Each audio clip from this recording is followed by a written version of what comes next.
So the way I'm going to do it, guys, some very, very basic stuff. I'm going to take two series right now.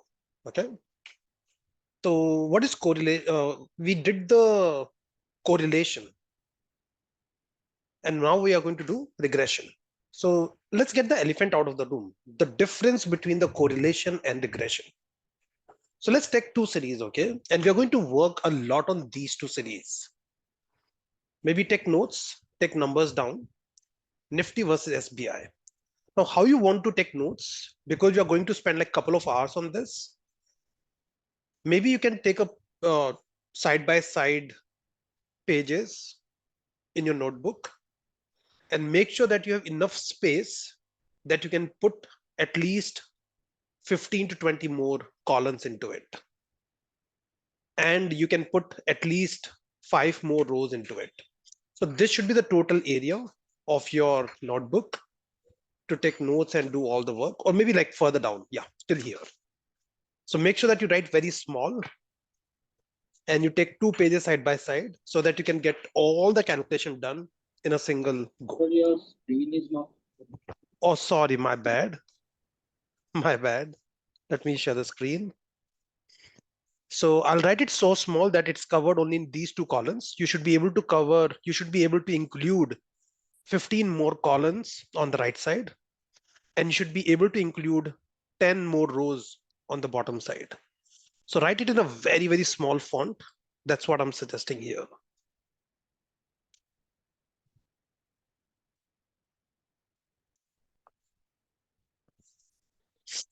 Seems Samay is traveling. He will not be able to switch on the camera. Samay, just for this weekend, provided giving you an exception.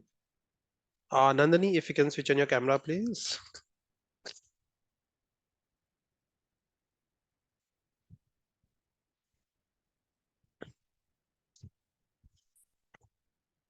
So just make a note of numbers. So what these numbers say, let's say on day number one, Nifty was trading at 100 points and SBI was 200. Nifty as an index, India's equity index, and SBI as a stock, as an equity share price.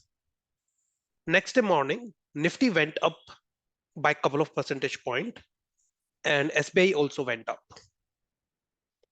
Nifty went down, SBI also went down. Nifty went down further on the fourth day. SBI also went down further. Nifty recovered a bit. SBI also recovered a bit. Agree? So in this case, without doing anything, I'll say that there's a positive correlation between X and Y. Why? Because when X goes up, sorry, both X and Y goes up and comes down together. Now you cannot use this formula, but just like I'm using a formula in the Excel sheet, which can calculate the correlation directly. And if I say that, tell me the correlation between both X and Y, I'm getting a correlation of 99%. And I'm not surprised at all because both of them move in the same direction. Fair? Don't change the numbers, just keep these numbers because these are the numbers I'm going to further work on. But just for the example's sake, let's say if I say that on day number one, Nifty was 100 and SBI was 200. Next day, Nifty went up, but SBI fell down, just for the argument's sake. The following day, Nifty went down from 102 to 97, but SBI went up to, let's say, 205. Nifty went down further from 97 to 94, but SBI went up even further up to 210. Nifty recovered a bit, but SBI fell down a bit. See the correlation, minus 100%. Means every time X and Y move in the opposite direction.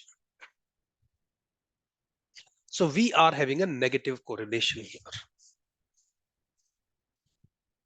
So whenever we talk about correlation, there has to be at least two variables and only two variables. And we try to see that how they move together or how they move opposite to each other. If they move together, then we say that the correlation is positive. If they move opposite to each other, we say that the correlation is negative. Now, in case of a positive correlation, if they always move together, the correlation will be close to 100%. If they always move opposite to each other, the correlation will be close to minus 100%. But these are the two extremes. There could be a possibility that generally SBI goes up when Nifty goes down and vice versa.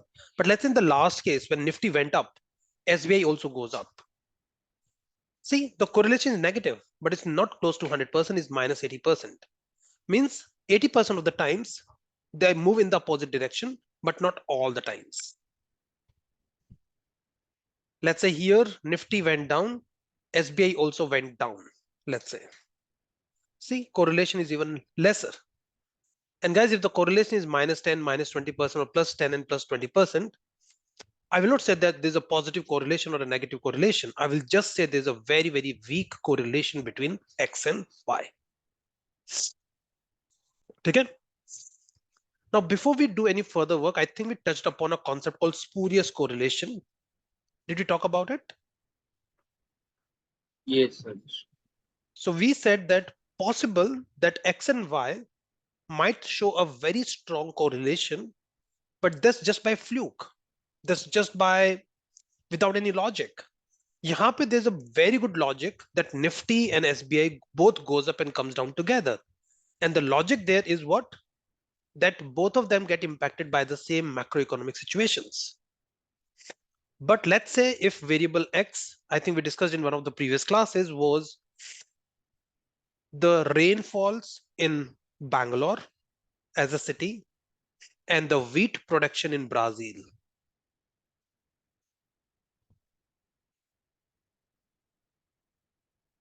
Let's say they are strongly correlated in the last 5 years.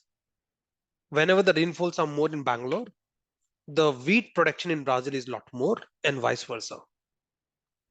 I would say that it's spurious correlation unless the Bangalore weather impacts Brazil's wheat production. It can still impact Chennai's wheat production because they are next to each other. But how will it impact the one in Brazil? Right? So in these cases, many times the relationship looks very strong, but it's just like by fluke.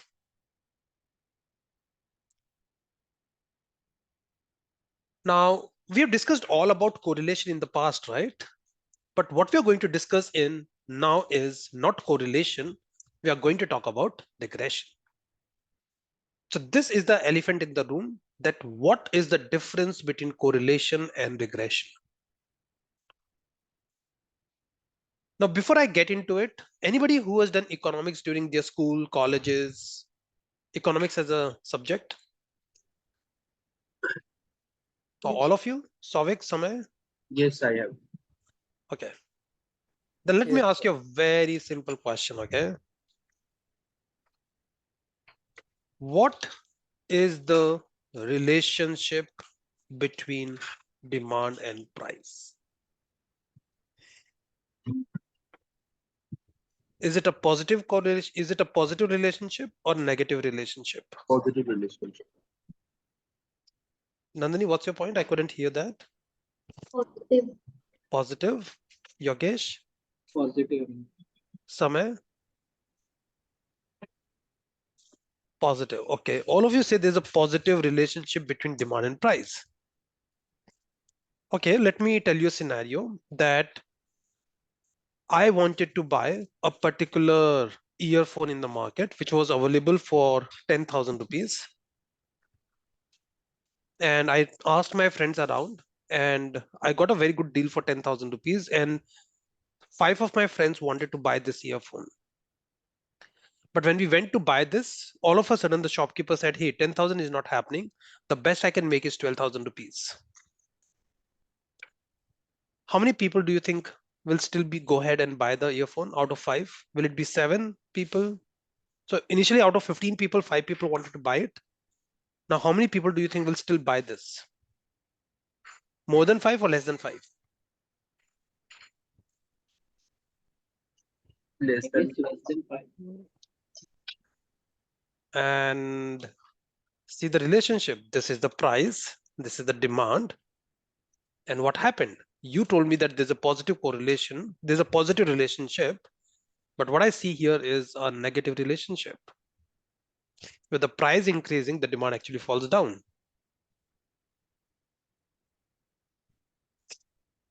What happened? I thought you So did it is economics in school and also colleges. based on supply. Right? Oh, keeping everything else constant. वो बोलते हैं ना economics के अंदर ceteris paribus. हाँ.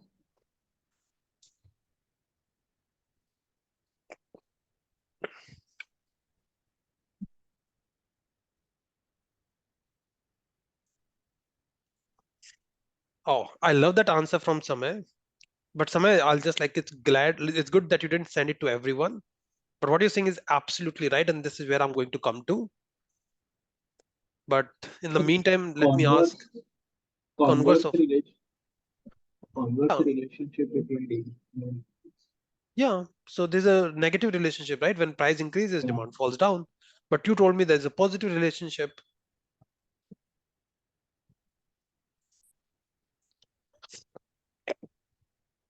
So in this case, guys, what you said was also right.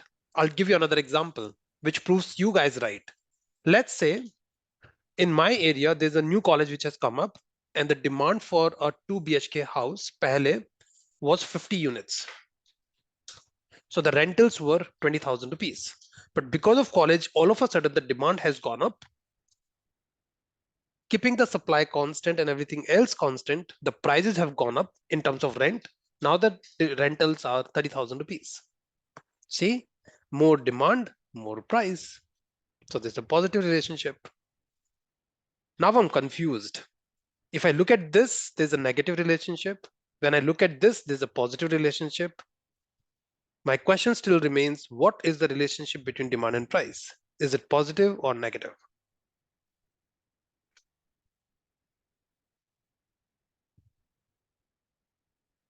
Did you understand both the sides of things?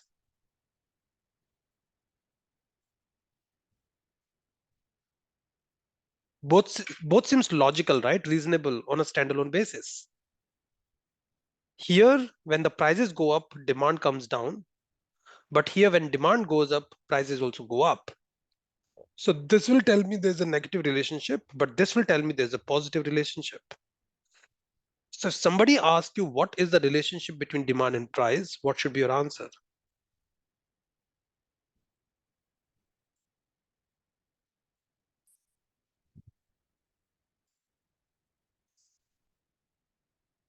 Tricky. So in this case, guys, the multi-million dollar question is what is changing first? As Samay rightly said in his chat answer, if you keep price as an independent variable, and if price increases, demand comes down. If price decreases, demand goes up. So there's a negative relationship between price and demand if price is an independent variable and demand is a dependent variable. But in this case, what is changing first? Demand. So if demand is an independent variable, then if demand increases, price increases.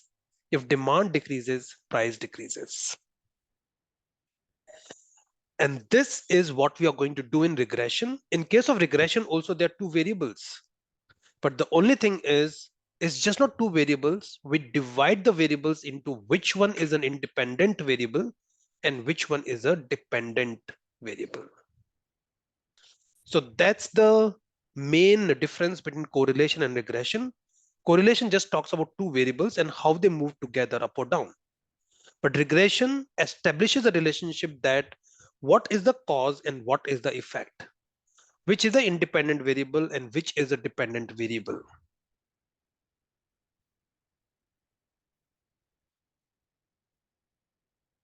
Now, this price and demand is very tricky, which is an independent and which is a dependent.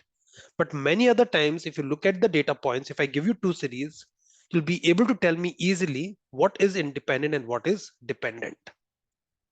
Let me give you the variables.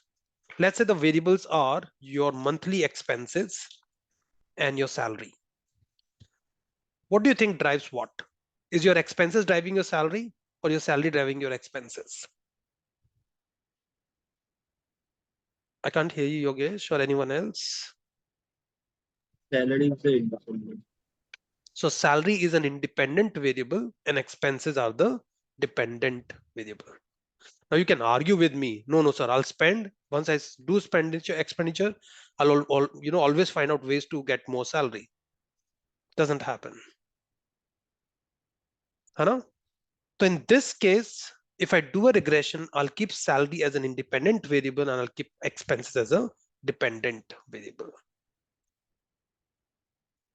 Now, there is a possibility that there is a strong correlation between SBI ka share price and ACC share price, Ambuja Cement. Can you see any relationship between these two things, SBI and Ambuja Cement? Harshad Sorry? Harshad. Oh, no, no, no. There's no Harshad Mehta involved in both of them. So see, what is happening is maybe possible that the reason you see a strong relationship between SBI and Ambuja Cement is because Nifty index, there's a positive relationship between Nifty and SBI. There's a positive relationship between Nifty and Ambuja. So whenever Nifty goes up, SBI also goes up. Whenever Nifty goes down, SBI also goes down. Similar thing when Nifty goes up, Ambuja Cement goes up. When Nifty goes down, Ambuja Cement goes down. So there's a positive relationship between Nifty and SBI share price, which makes sense. There's a positive relationship between Nifty and Ambuja Cement, which makes sense. So in this case, if I take Nifty as an independent variable and I take it as a dependent variable number one, and if I do a regression analysis, it makes sense that there should be a strong regression between SBI and Nifty, that whenever Nifty goes up, SBI goes up and vice versa. But similar relationship exists between independent variable Nifty and Ambuja Cement, dependent variable number two.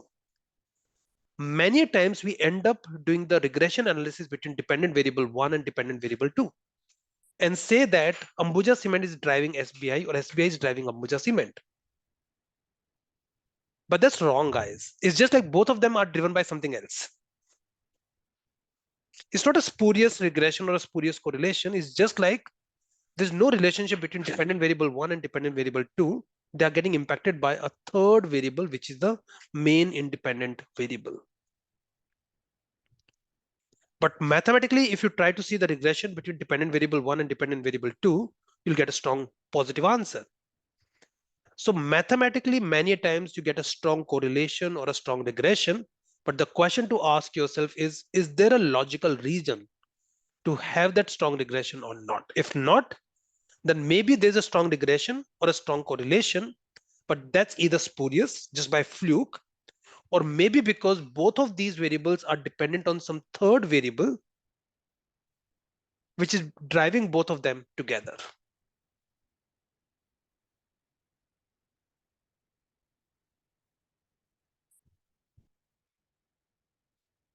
Okay? So whenever I talk about correlation, I simply say that what happens to both the variables, whether they move together or they move in a different direction. But I don't call whether X is driving Y or Y is driving X. But in case of regression, that's my main focus.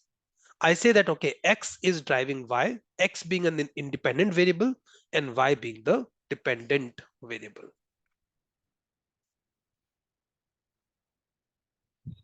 Okay? I'll stop here for a few seconds, but ask me any questions, anything you might have on this part.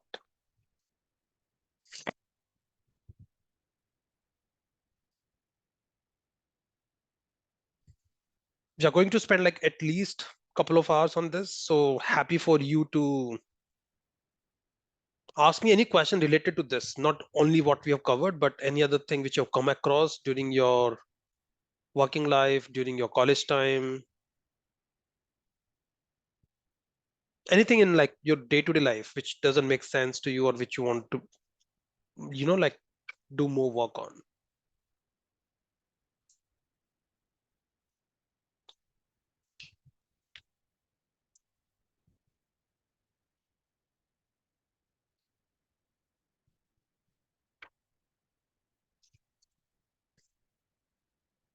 Okay. So let's do a few things which we have done in the past. So it's just like it's a revision. So don't think like, that's like the new topic. So what I'll do is we have considered one variable in the past. And for that one variable, we have calculated the average, the variance, the standard deviation. Let's do the same thing for both variable X and variable Y. Okay. So let's calculate the average first thing. Guys, again, I'm warning you, make sure that you make a very, very small notes so that you can cover at least 15 more rows on the right side and at least 7, 8 or 9 rows at the bottom of it. So maybe take 2 pages side by side so that you can have a full, the reason I want you to do it like in side by side page so that you get a holistic view of it. If you do it over next 5, 6, 7 pages, you'll get lost. You'll keep ending flipping up the papers here and there. You won't get like a very good idea about it. So that's the reason I'm being very particular here. So the average here is equal to sum of all the numbers divided by 5. So the average I'm getting here is 98 and the average I'm getting here is 196.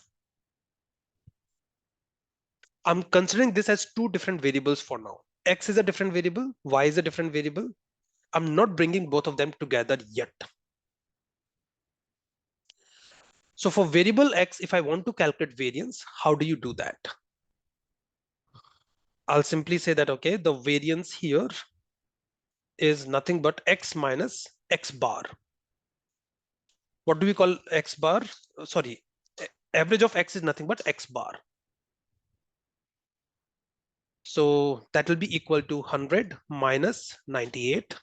So on day number 1, Nifty prices were 2 points above the average.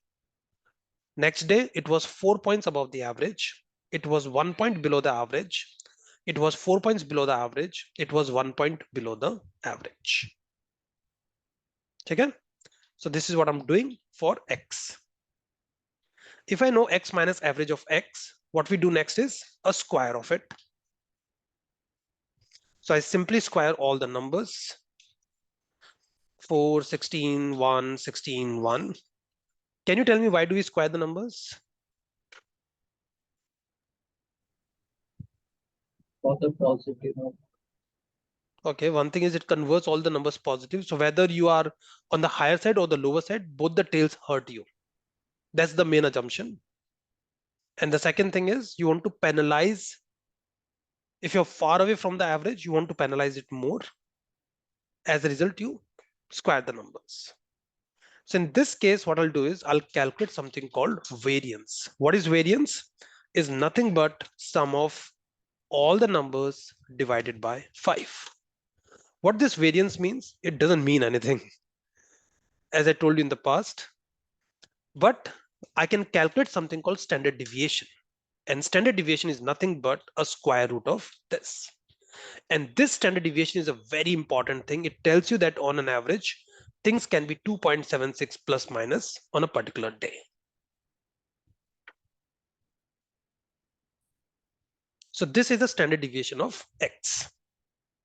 I'll do the exact same thing for variable Y. So for variable Y, I'll do Y minus average of Y, and that will be equal to 200 minus 196. So on day number 1, SBI was 4 points above the average, 12 points above the average, 1 point below the average, 11 points below the average, and 4 points below the average. If I do a square of these numbers, it'll be equal to 4 to the power of 2, which is 16, 144, 1, 121, and 16. If I do the exact same thing for variable Y, I'll sum all the numbers and divide it by 5, which is 59.6. And if I take a square root, the standard deviation for variable Y is equal to 7.72.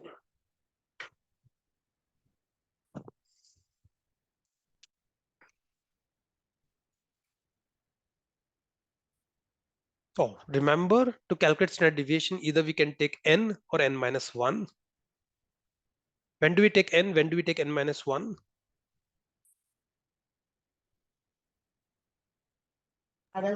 For population, we take N, and for sample, we take N minus. Right. So now, did I tell you whether it's a sample or a population? No. So let's do this. Average won't change whether it's a sample or a population. Average will be exactly divided by 5, right? That's only true for variance and standard deviation. So if this is a population, then what we have calculated is good, that the variance is this much. If this is a population, the standard deviation is this much. So when I say in bracket P, it means I'm assuming this to be a population, and I'm assuming this to be a population. But I want to calculate variance and standard deviation, assuming that these are samples. If it's a sample, then the variance will be equal to not the sum of this divided by 5, it'll be sum of this divided by what? 4. And then my standard deviation will be equal to 3.08 if it's a sample. And same thing for variable y. If it's a sample, then it will be equal to sum of all the numbers divided by n minus 1, which is 5 minus 1, which is equal to 4.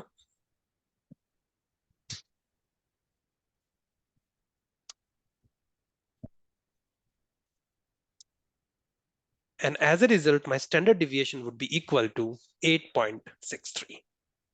So all I'm doing is, rather than dividing the variance by 5, I'm dividing the variance by 4.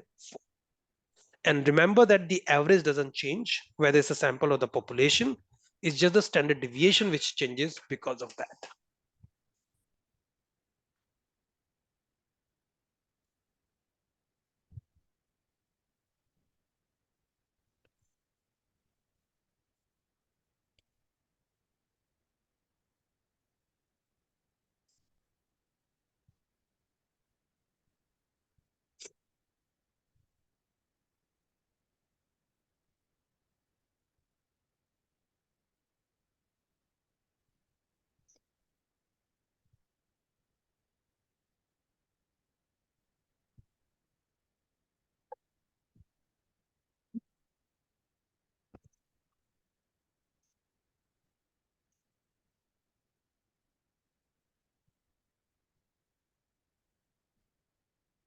All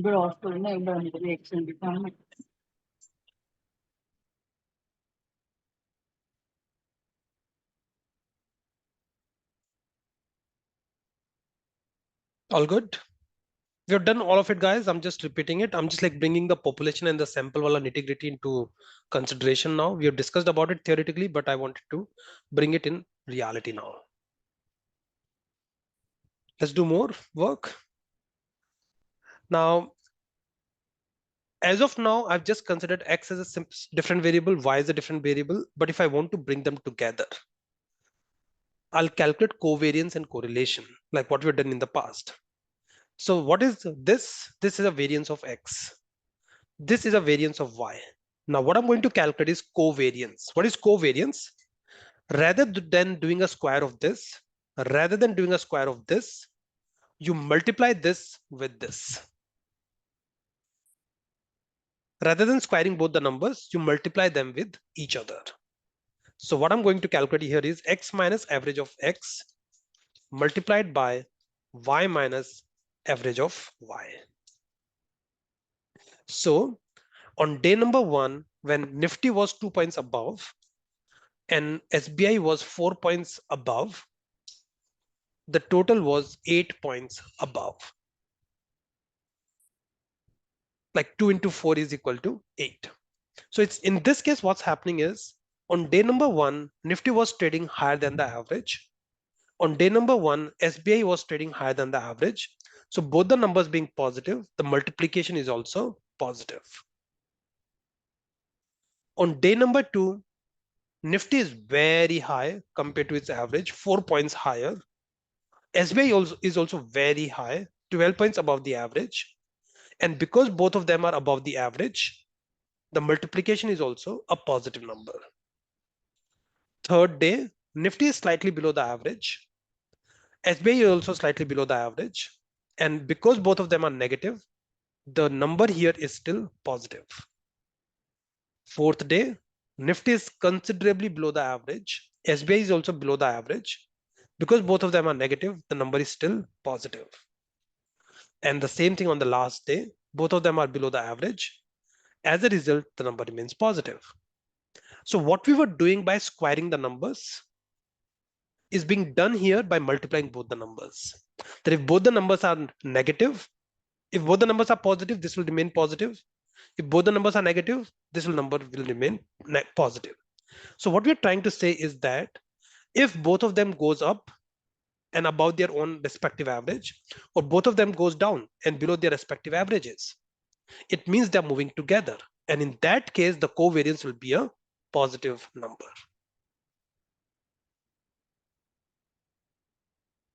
So let's calculate the covariance here.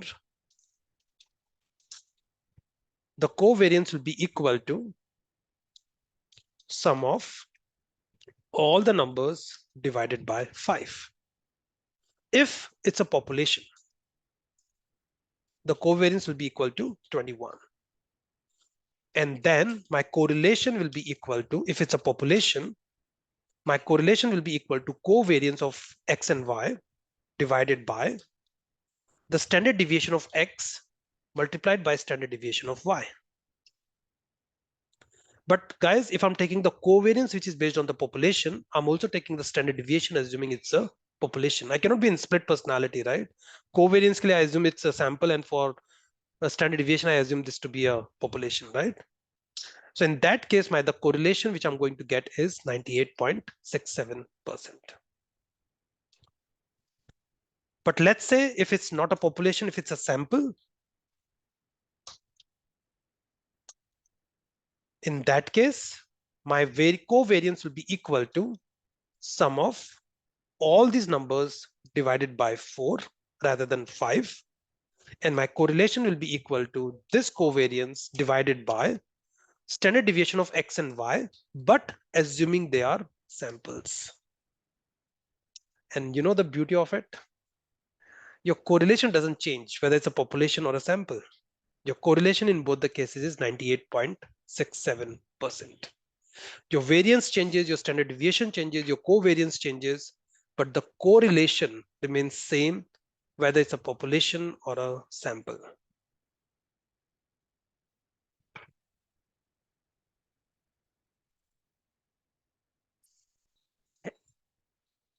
I'll stop here at least for a minute, but take notes, ask me questions. And we just got started, guys. We're not even covered the tip of the iceberg yet. There's a lot more to go.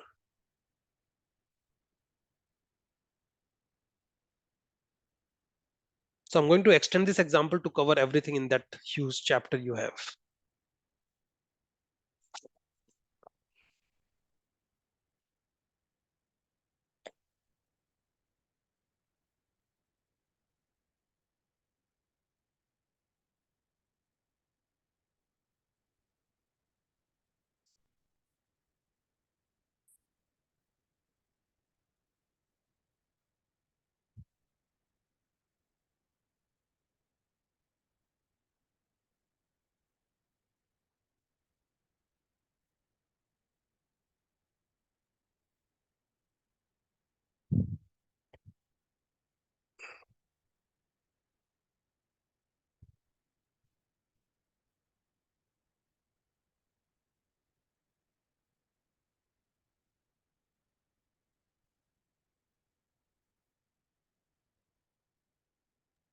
Sir, how do we calculate covariance?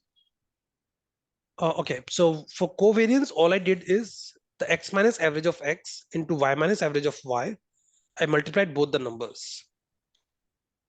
And for covariance for the population, just like we do the variance of X and Y, for the covariance, I sum up all the numbers and divide it by 5 if it's a covariance of the population.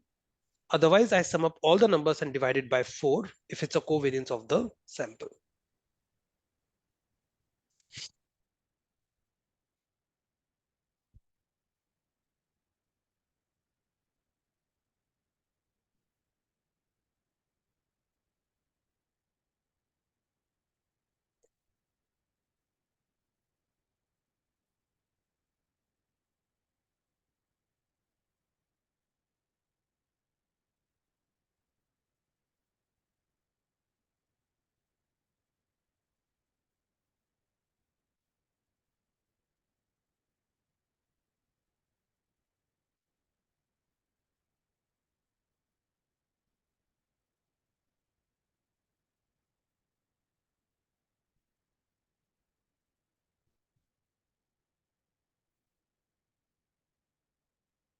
Any questions? Anything you want me to repeat?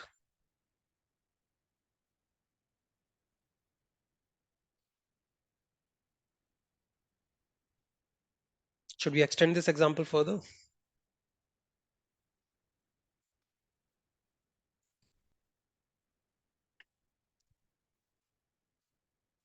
Now, because the correlation is same and the correlation is same whether it's a population or a sample, I'm going to do a very small thing here.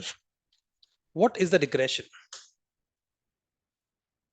If it's a population. Now, guys, doesn't matter if the population and the correlation is same under both population and sample, the regression will also be same.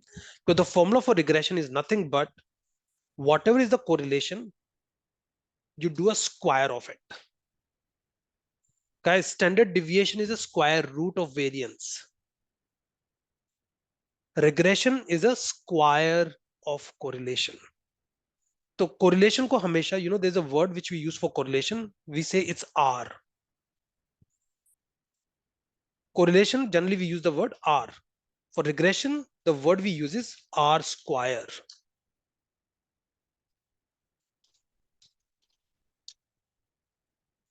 So regression will be equal to correlation to the power of 2.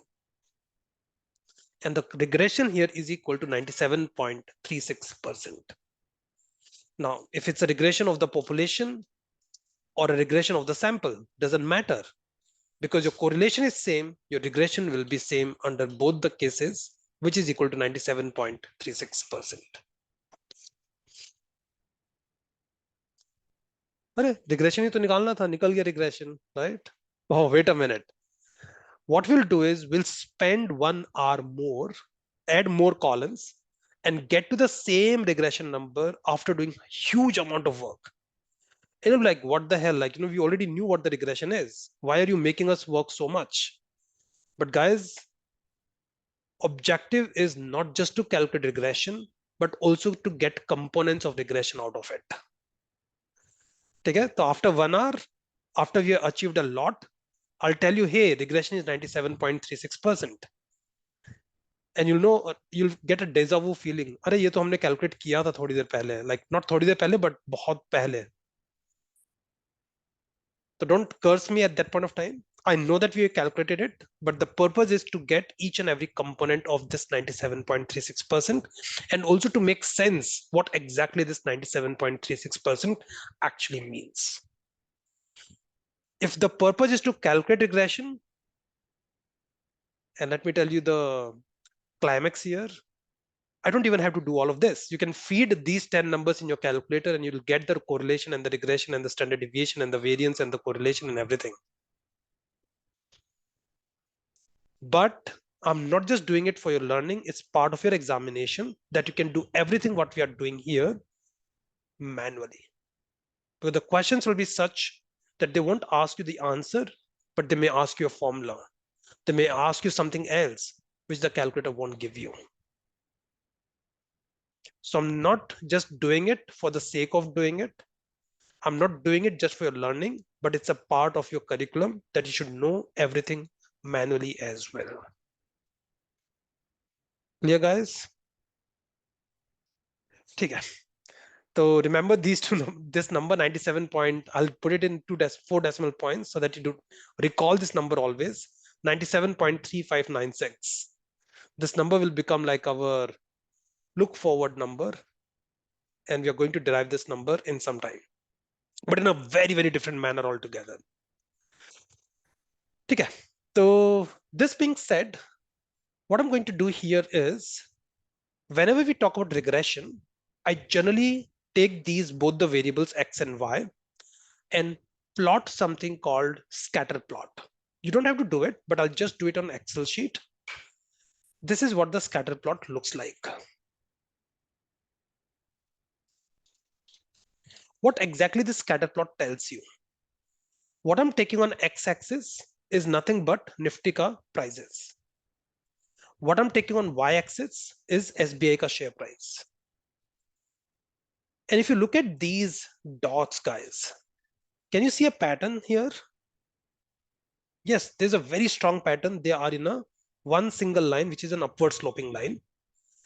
So what I can do is I can select all these dots and I can right click and say something that I want to add a trend line, which is a linear trend line. What is this trend line? Though you don't have to draw it, but it's a part of your curriculum. Like, what is a trend line? Trend line is a line which you draw and has the distance from each and every dot, which is minimum. For example, in this line, this dot is right on the line. Agree? This dot is slightly higher. This dot is slightly lower. This dot is slightly lower. This dot is slightly higher. You can argue that a better line could be like this, where rather than one data point, there are two data points on the line. But the thing is, the distance from this point will increase. The distance from this point will increase, and the distance from this point will increase. If you put a line like this, yes, it covers 3 data points, but then the problem is the distance from this point will increase and the distance from this point will increase. So trust me, the line which is already there, the blue dotted line, is the best fit line in such a way that the total distance from each and every data point is minimum. And this line is upward sloping. It means that whenever Nifty prices goes up, SBI also goes up. Or in other words, when Nifty falls, SBI also falls. And we say that there's a positive regression between X and Y. In other words, when X goes up, Y also goes up. When X comes down, Y also comes down.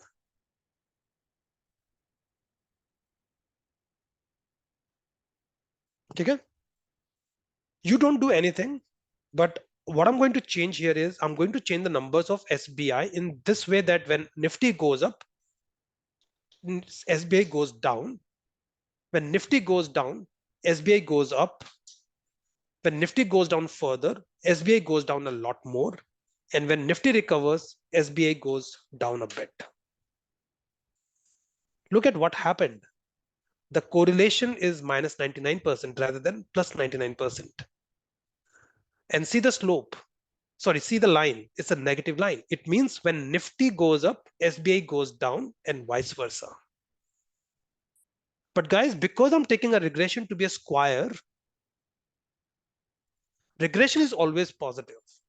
What the regression tells you is how much are the changes in Y which are explained by X. I'll repeat that sentence at least 5 times more in the next few minutes. Correlation tells you that how these two variables move together or they do not move together. But the regression tells you that if X is an independent variable and Y is a dependent variable, it means Y is dependent on X. How much of the changes in the dependent variable, which is the Y variable, can be explained by variable X. So in this case, I'm saying whatever happens in SBI share price, 98.26% of it could be explained by change in Nifty.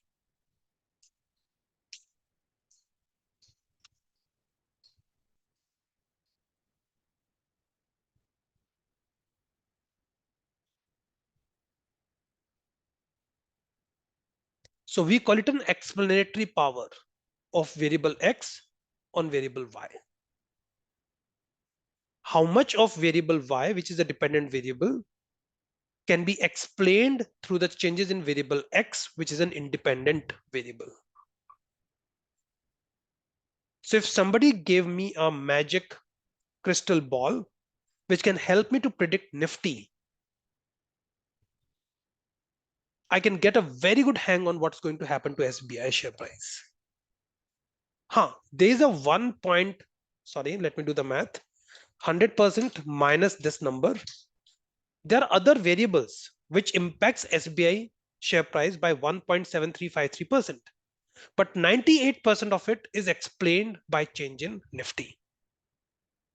What could be that 1.7353%? It could be who is SBI CEO, how the CEO's reputation is, how the banking sector is doing, how SBI is competing against HDFCs of the world, and all of those things. But 98% of it is explained by what's happening in the broader market, which is given by Nifty.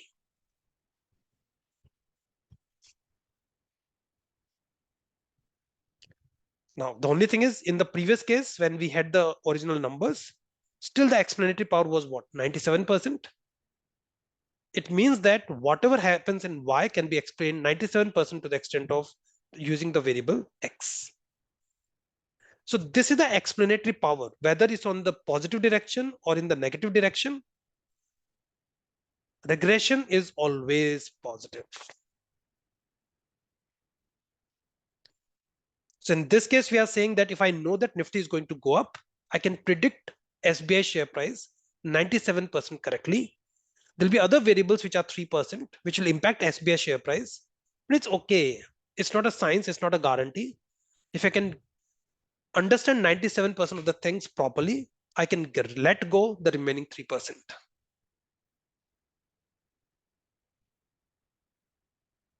Okay? So let's call it an explanatory power.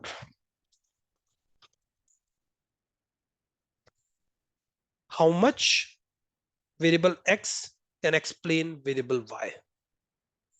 If this explanatory power was, let's say, 20%, I would say, hey, wait a minute, don't do any further work on this thing, because even after you achieve everything, you're going to just take into consideration 20% of the things which drives variable Y. What about the remaining 80%? So we want the regression to be at least 60, 70, 80% for you to do the further work on this part. When I see a regression of 97%, I'm like, wow, my eyes get brightened up. In real life, I've never seen a regression of 97%. So theoretically, only we can do this math and can get such a huge regression.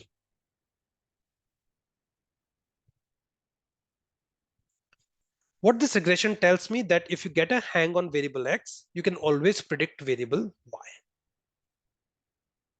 Okay? I'll stop here for a minute. Again, I'm going to do it in baby steps. We have now covered maybe 10% of what we had to cover. So that gives you an idea how much more is going to come. We have done 5 rows, oh sorry, 7, 8 rows. There'll be another 10, 15 rows which are going to come further on the right. We just got started, guys.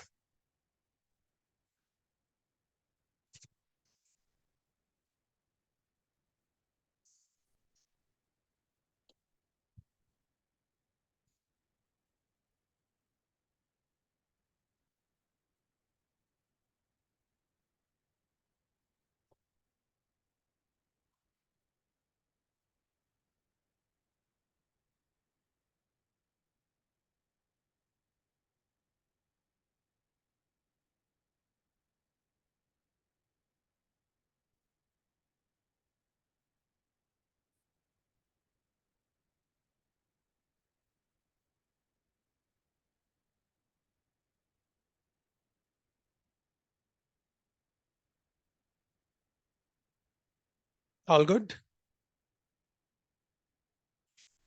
Okay. So let's do one thing. If I click on this row in this line, I can get the equation of the line. Guys, what I'm doing on the chart, you don't have to do it because you won't get access to the Excel sheet in your exams. And I can do something called display R square value. See R square. R square means what? Regression. And display equation on the chart. Oh, 97.36. Does it ring any bell? Yes, the regression which we have calculated here. And the equation y equal to mx plus c. Does it ring any bell? Equation of a line. Y equal to ax plus b, y equal to mx plus c. Now, given is such a small forum, I just want to know that how many of you have done the work on the equation of line? Do you know what does it mean when I say y is equal to mx plus c? M being the slope, c being the constant. Yes. Nandini? Are you fully comfortable with that, Yes. Yogesh? Yes, sir. And Samay?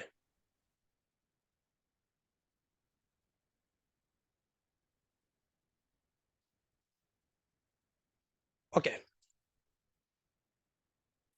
And like, why are you asking if you're going to tell it any which ways? I'll still going to tell, but I'm just going to do it a bit faster.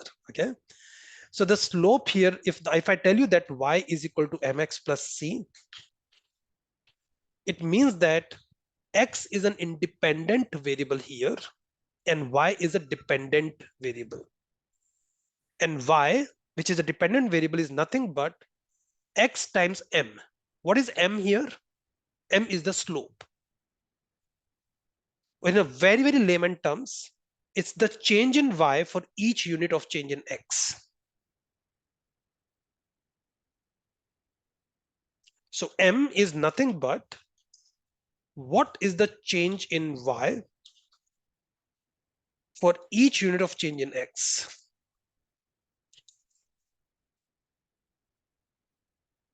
So let's say if you ask me about my salary, okay? If my salary is x and my expenses are y. So in this case, my m, if I have to just think about it, my m would be close to 0.5 के आसपास. What does it mean? Oh, sorry, let's not take 0.5, let's take 0.6. What does it mean? That if my salary increases by 1 lakh rupees, my expenses increases by 60,000 rupees. If my salary increases by 1 rupee, my expenses increases by 0.6 rupees.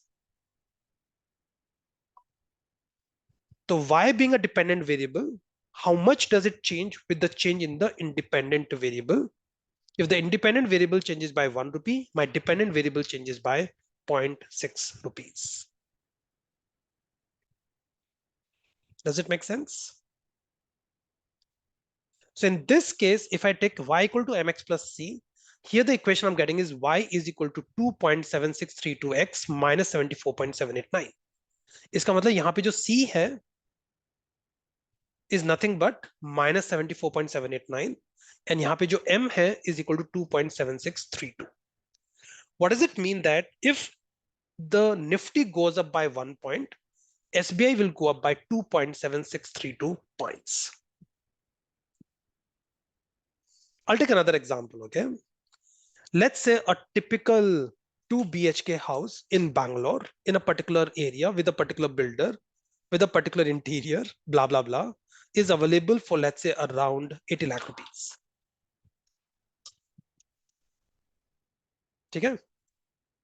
Now, I know there's a square feet area, which is an important consideration, but if you ask me a rule of thumb, generally one extra room will cost you another 25-30 lakh rupees in that particular society. So if you're taking a 3 BHK, it'll cost you around 110 lakhs rupees. If you're taking a 4 BHK, that's going to cost you 140 lakhs rupees.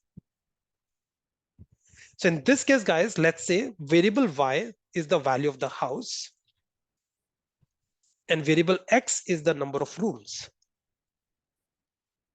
So what is my slope? My slope is equal to 30 lakh rupees. It means for each additional room, you're paying 30 lakh rupees more and vice versa. Logical? Let's do the other way around. अगर 1 BHK होगा तो कितना लगेगा? 50 lakhs. And by the way, guys, like Bangalore is not very far from Mumbai these days. There's 0 BHK house.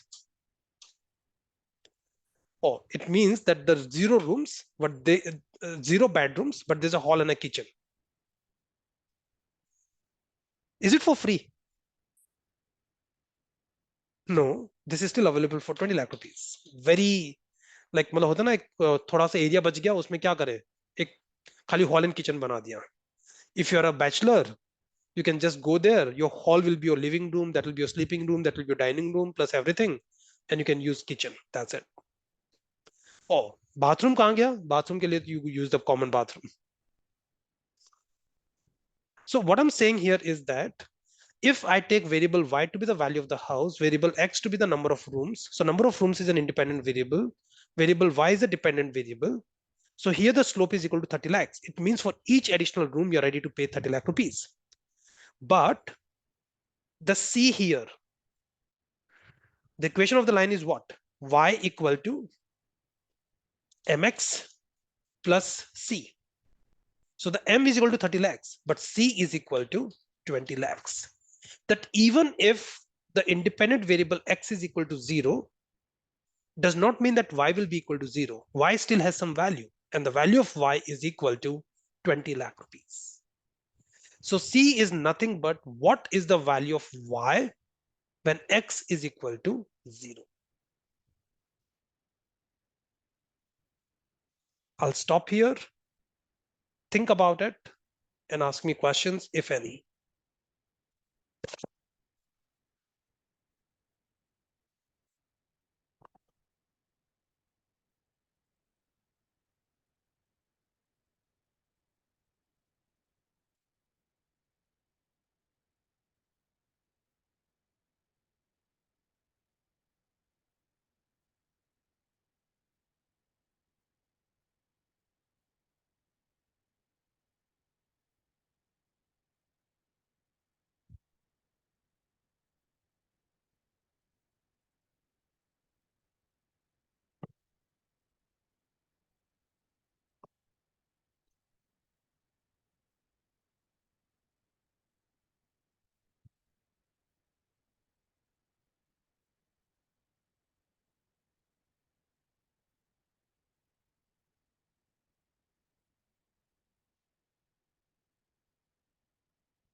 Okay, on a score of 1 to 10, 1 being very easy, 10 being very difficult, how would you put this particular, like what we've done so far?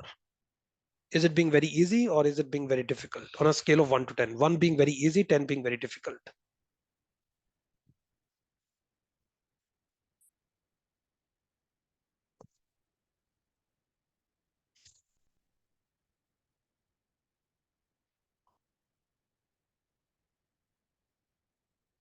Nandini, Samay.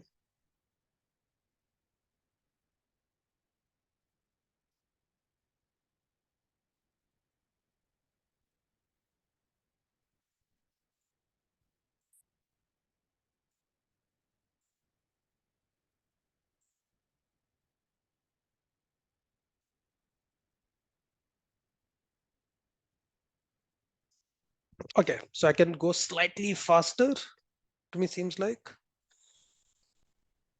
If I apply the same thing here, let's say if I look at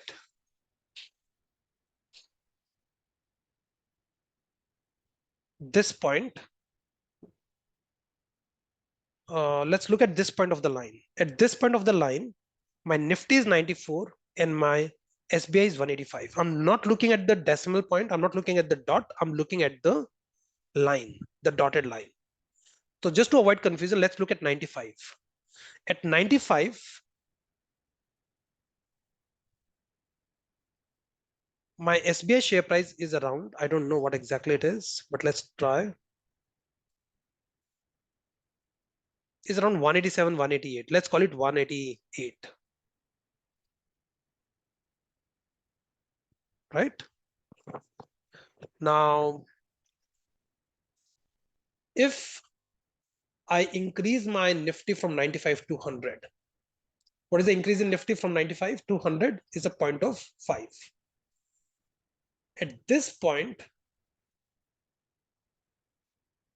what is my SBI share price? At this point, my share price looks to be around 202. So what I'm saying is if SBI goes up by 5, SBI goes up by how much? 14. And what is 14 divided by 5? 2.8. I was not very accurate, but see, 2.7632. So if you go 1 unit on the right side, you go 2.76 units on the higher side. Again, the same thing which we have discussed in the past. So every 1 unit change in Nifty drives 2.76 units change in SPI.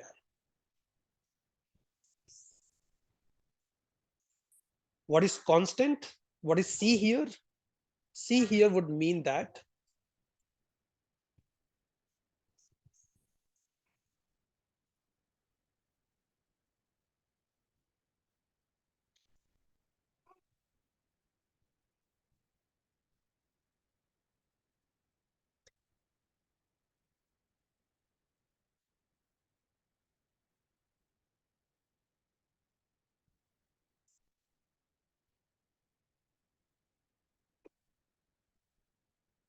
let's say if I extend this line, okay? If I extend this line,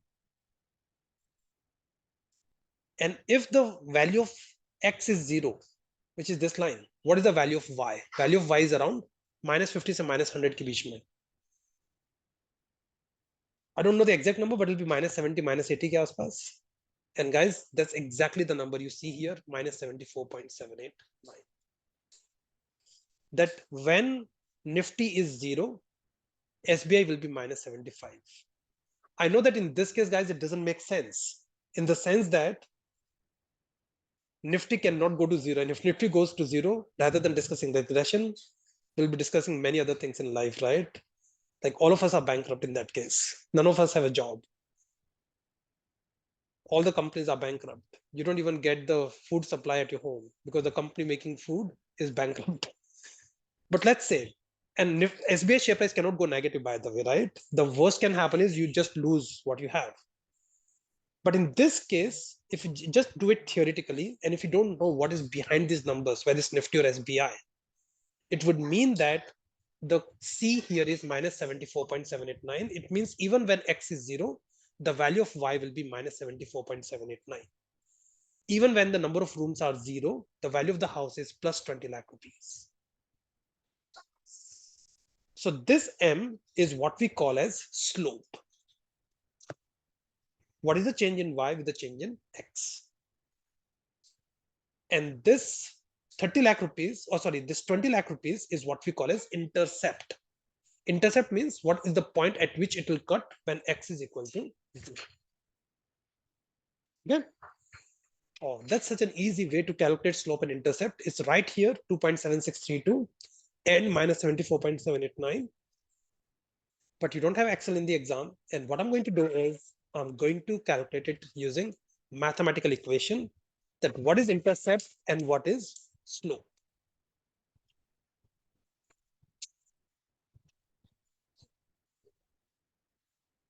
Just give me 1 second, guys.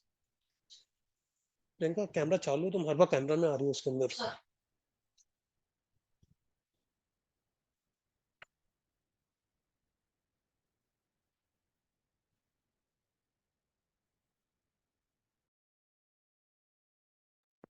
Sorry, guys. So if I want to calculate slope, there's a formula to calculate slope. And that's a very simple formula. Here, what is the independent variable is a variable X, and what is the dependent variable is a variable Y. So all I'm going to do is, what is the covariance between X and Y divided by variance of X. Now remember, guys, if I'm taking the covariance assuming it's a population, I'll also take the variance which is assuming it's a population.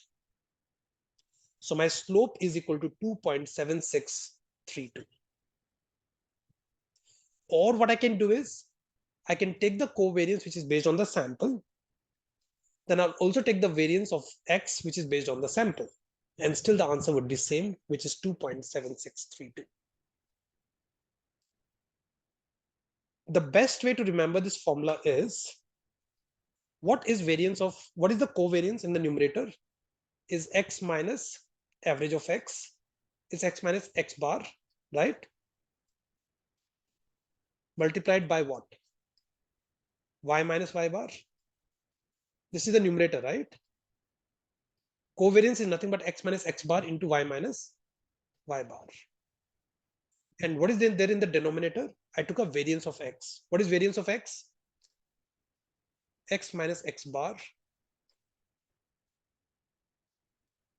multiplied by x minus x bar, which is nothing but x minus x bar ka whole square.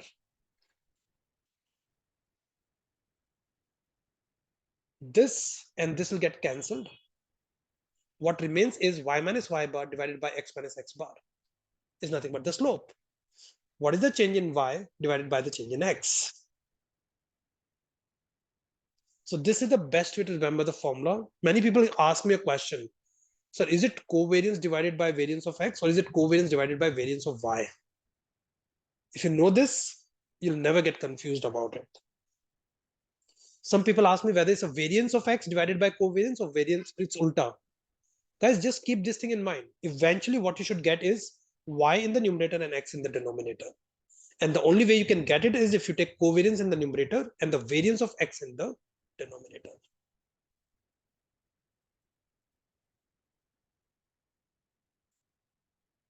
Fair? And if I want to calculate the intercept using the formula, it's nothing but we are saying that the value, okay, y equal to mx plus c. So what we want to calculate is c. So c will be equal to what? Y minus mx.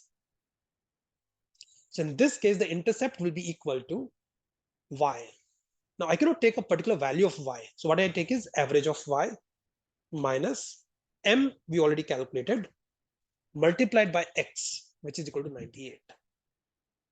So guys, intercept is equal to minus 74.7895, which is the number here. People say there are too many formulas. I don't agree with it. Because slope, I told you the logic that how it's easy to remember the formula. And for intercept, all you have to do is, if you know the equation is y equal to mx plus c, c is nothing but y minus mx. Now, rather than taking any particular value of y and particular value of x, you take the average of y and the average of x. So the formula is nothing but 196 minus 98 times the slope.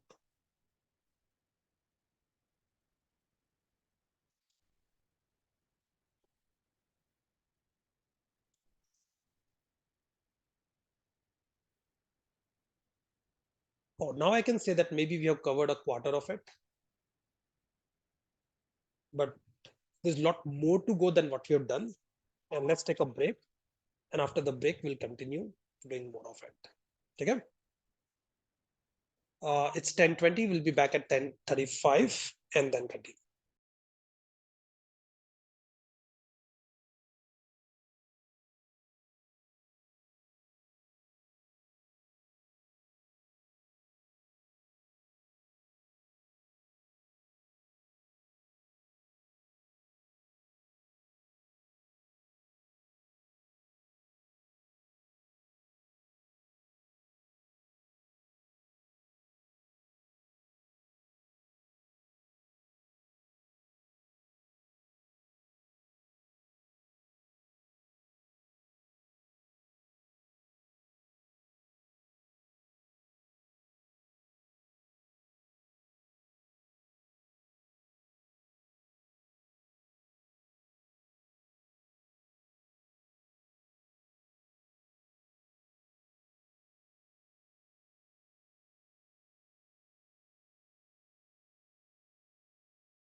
Welcome back, guys.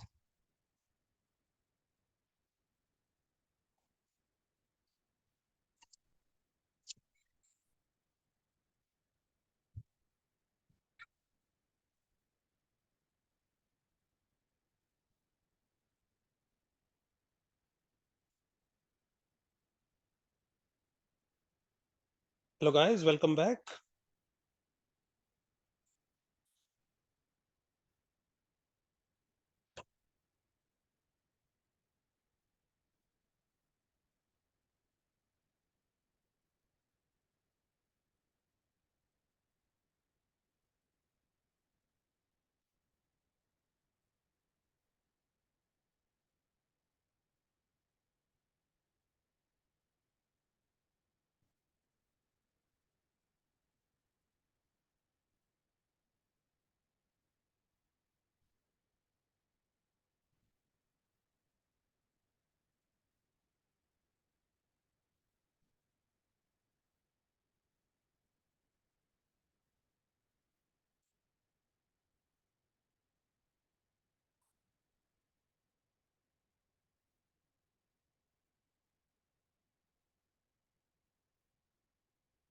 Souvik, are you back?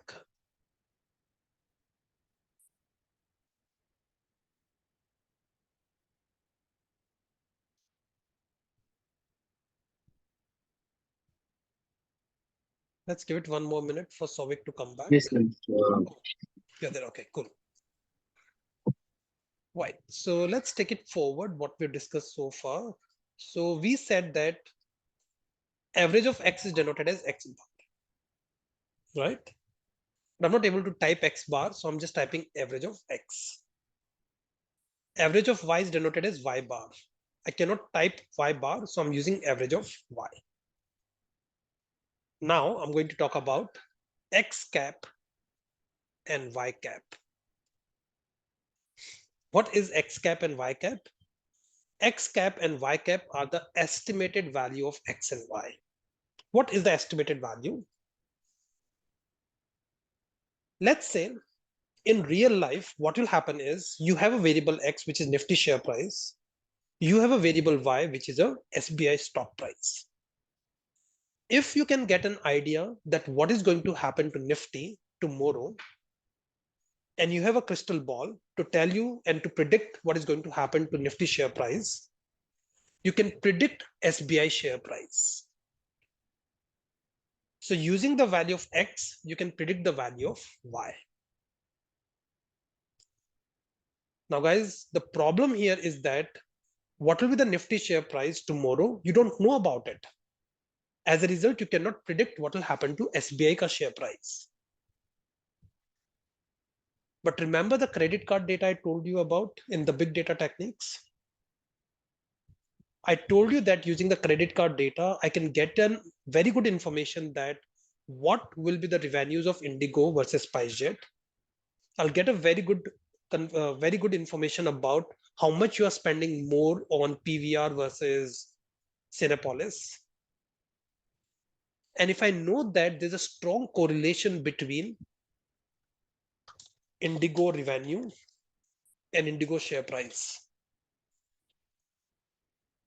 Indigo ka revenue I will know in January, February, March, but the results will be announced in the month of April. And if the revenues are higher, the share price will go up higher. So if I see historically for the previous 20, 30, 40 quarters, that whenever Indigo ka revenue go up, the share price goes up. Whenever the revenue goes down, the share price goes down.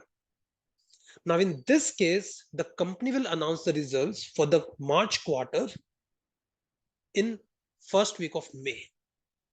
But using the credit card data, I already know what will be the company's revenue be. And based on that, I can put the money into the share price of Indigo and make a huge amount of money. Yes or no?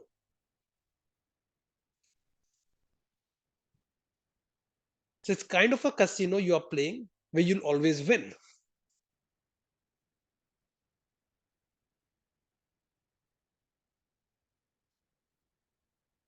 But the only problem, guys, is that the relationship between Indigo revenue and the share price will not be this strong because there'll be other variables as well, that what is the cost and other things.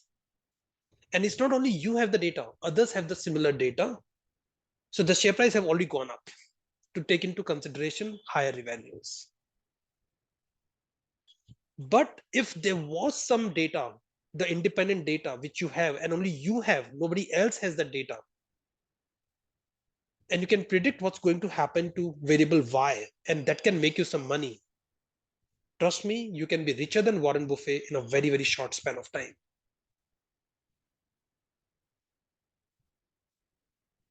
Regression analysis is a very key component of our day-to-day job, and we keep doing it. And sometimes we find a regression of 70, 80, 90%, we get excited. 98% regression मिल गया कभी life में तो मतलब मोक्ष की प्राप्ति हो जाएगी type.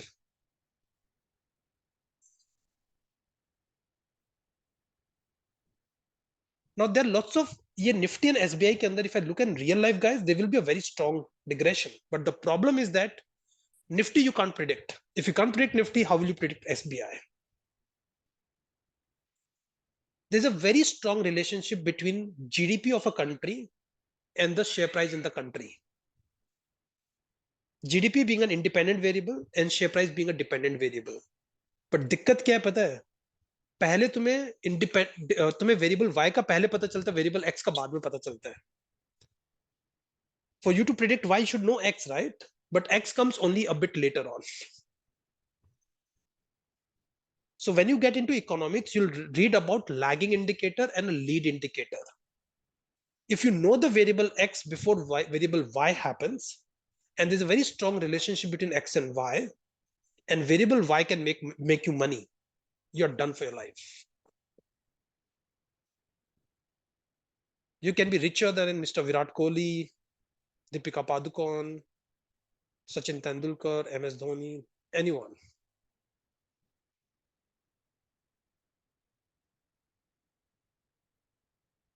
So they say that you are just one regression away from being rich.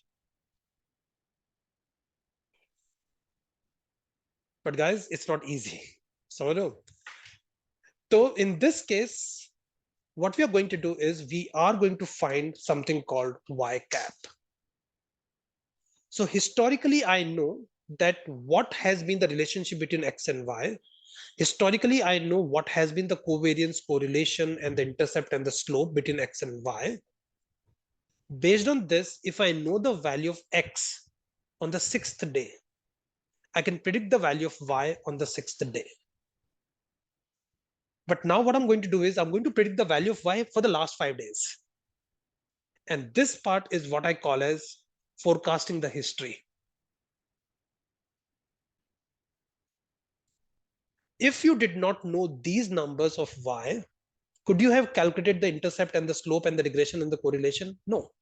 So I'm using these numbers to calculate everything we have done at the bottom. But now I'm saying that, what if I did not have these numbers and I had predicted the value of Y historically? So what will be the value of Y? The value of Y is equal to mx plus c. So the slope is 2.7632 multiplied by x plus c, which is minus 74.7. So if the value of x was 100, the value of y would have been 201.526. If the value of x was 102, the value of y should have been 207.05. If the value of x is 97, the value of y is 193.24. If value of x is 94, the value of y would have been 184.95. And if x was 97, y would have been 193.24.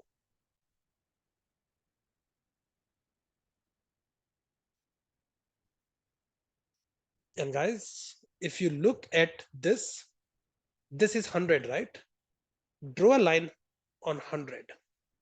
It'll go and meet x at 201.53. This is exactly 201.53. So this dotted line gives you the estimated value of y for each and every value of x. The dotted line. Let's look at the other number, 102. 102 will go and intercept at 207.05. 97 will go and intercept at 193. 97 will go and intercept at, 193.05. 94 will go and intercept at 184.95. See, 184.95. दोनों same कैसे आ रहे हैं? 184.95, almost 185, right? And 97, वो तो same ही जाएगा, right? So no surprise that this number and this number is exactly the same.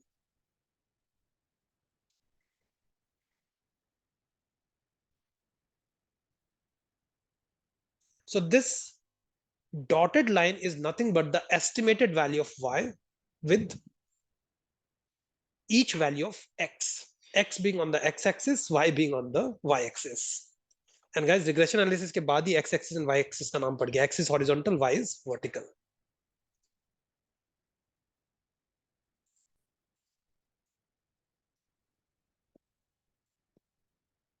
Clear? Any doubts?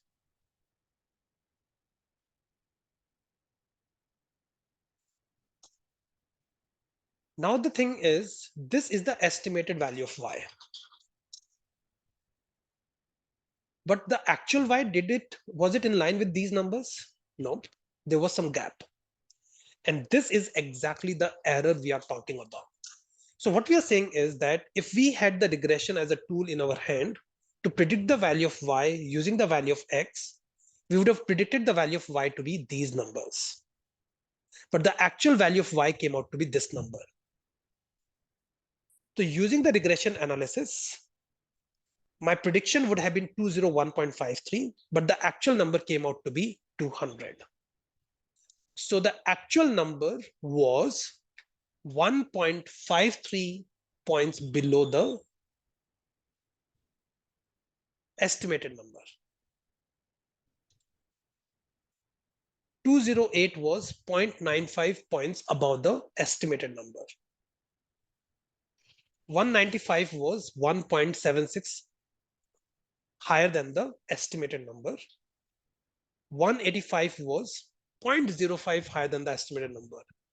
This is like the nirvana, moksha again, for you being a statistics or a research analyst, that you can predict the number and the actual number comes exactly in line. So guys, think about, you could predict that SBI will be 185 rupees the share price and it happens to be 185 rupees. You could have made millions of dollars out of it. And in the last case, you thought it will be 193.24, but it came to be 192, which is 1.24 units below. So even if you did the regression analysis, you could not explain this part of this is what we call as unexplained. So this is the error which you could not explain. This is the unexplained error.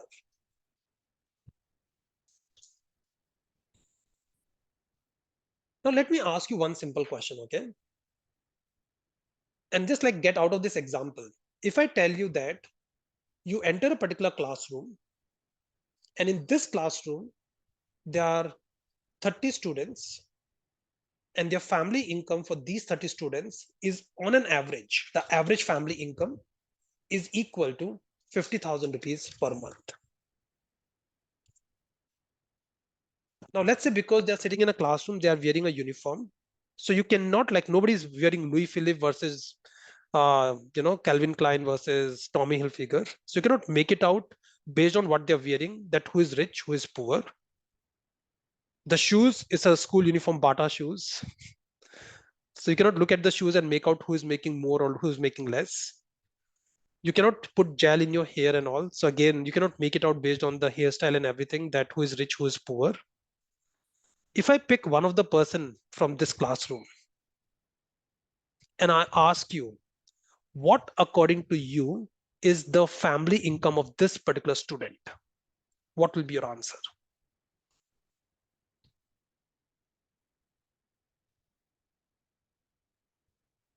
If you have to guesstimate, I know that you cannot make it out, but if you have to make a guess, what will be your guess?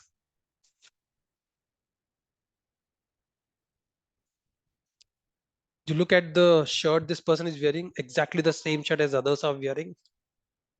You look at the shoes, exactly the same shoes as others are wearing. What is your expectation for the monthly income of this particular student? So the family income for this student.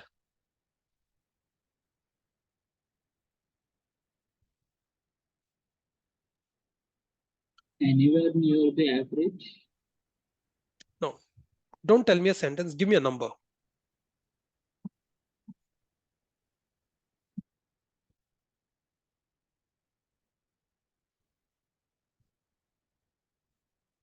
Any random number, give me any random number. Maybe 40,000. Sorry? 40,000. Okay, my question would be to you is, why do you think this person is having a lower family income than others? So tell me one logical answer which you can explain. Oh, I'm asking you for a random number and then asking you for a logic as well. It's my mistake. But guys, for you to tell, Yogesh, for you to tell me 40,000 rupees means you've seen something that this person is having a lower family income than others. And if you tell me 55,000 rupees, again, there's some reason that you think that the family income is more. But the background I gave you, you should not have any reason to assume this person is making more or less. Now go with your first response that you'll assume it to be closer to the average.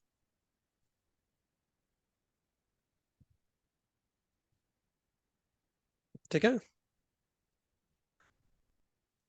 Now, guys, this is what I'll call as a, oh, anybody who likes vanilla as a flavor?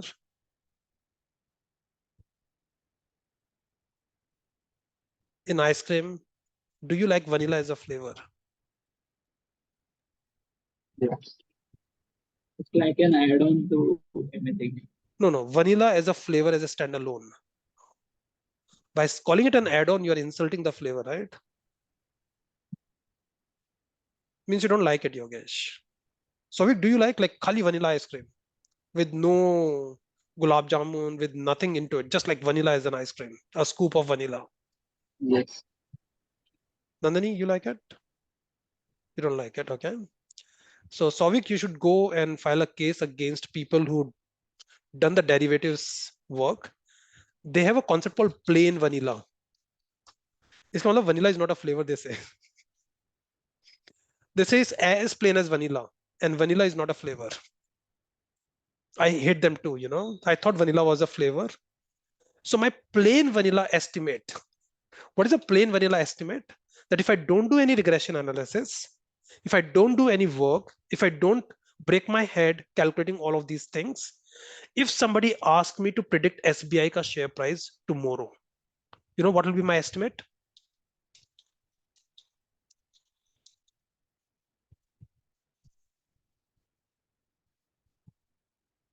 And this estimate is called a plain vanilla estimate. Oh, sorry, there's no word you'll see in plain vanilla estimate. It's called a naive estimate. But that's also not a word used in your curriculum. But you understand where it's coming from? They call this as a variable X. They call it a variable Y. And they compare the estimated value of Y here with this Y here. You will feel like they're comparing with an average, but they're not comparing with an average. What they're comparing it with a plain vanilla estimate. They're comparing it with a naive estimate. And what is a naive estimate? Because you don't have any other tool, because you don't have any other insights, you assume the value of Y to be equal to the average of Y. Just like you predicted that the student's family income is what, 50,000 rupees, which is equal to the average income. You'll predict the value of Y to be equal to the average of Y. So I'm repeating the average of Y throughout here. But the reason I'm repeating it is just not the average of Y. This is the estimate of Y, which is my naive estimate, which is my plain vanilla estimate, which is my base estimate. if I do not have further insights, if I do not have further knowledge about the data.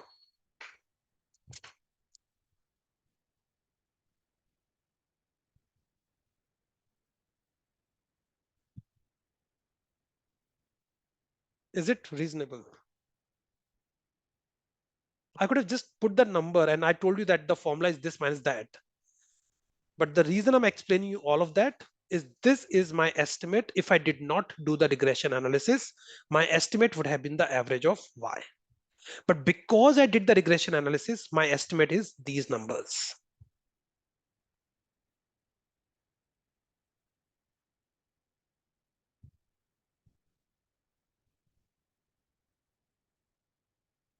Now let's calculate the error term. What is an error term? That if I did not do the regression analysis, if I have a plain vanilla naive estimate, how much is the difference between the actual Y and the plain vanilla estimated Y?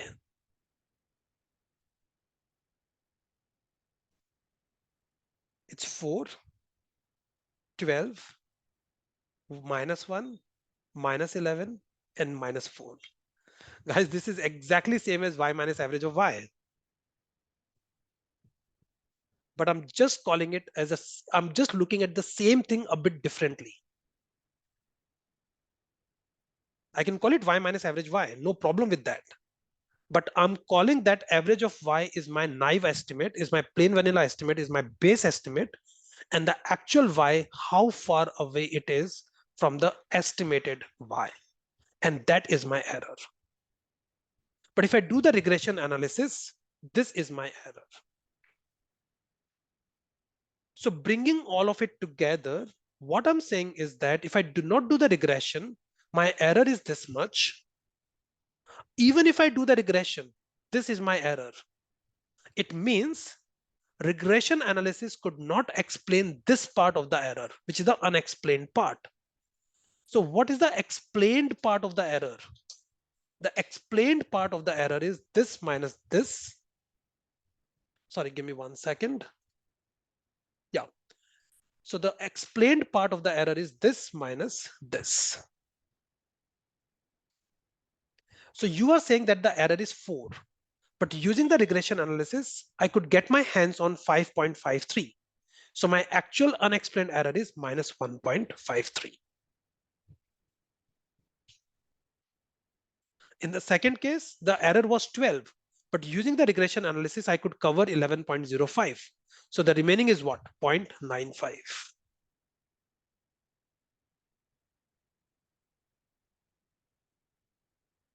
If you want me to do it on the chart, let's do it this way.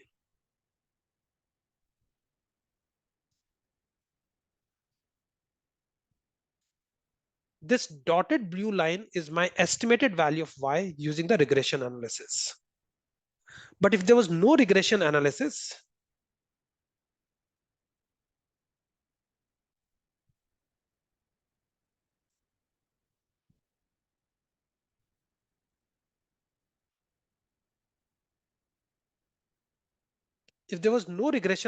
my estimate would have been 196, which is this orange line.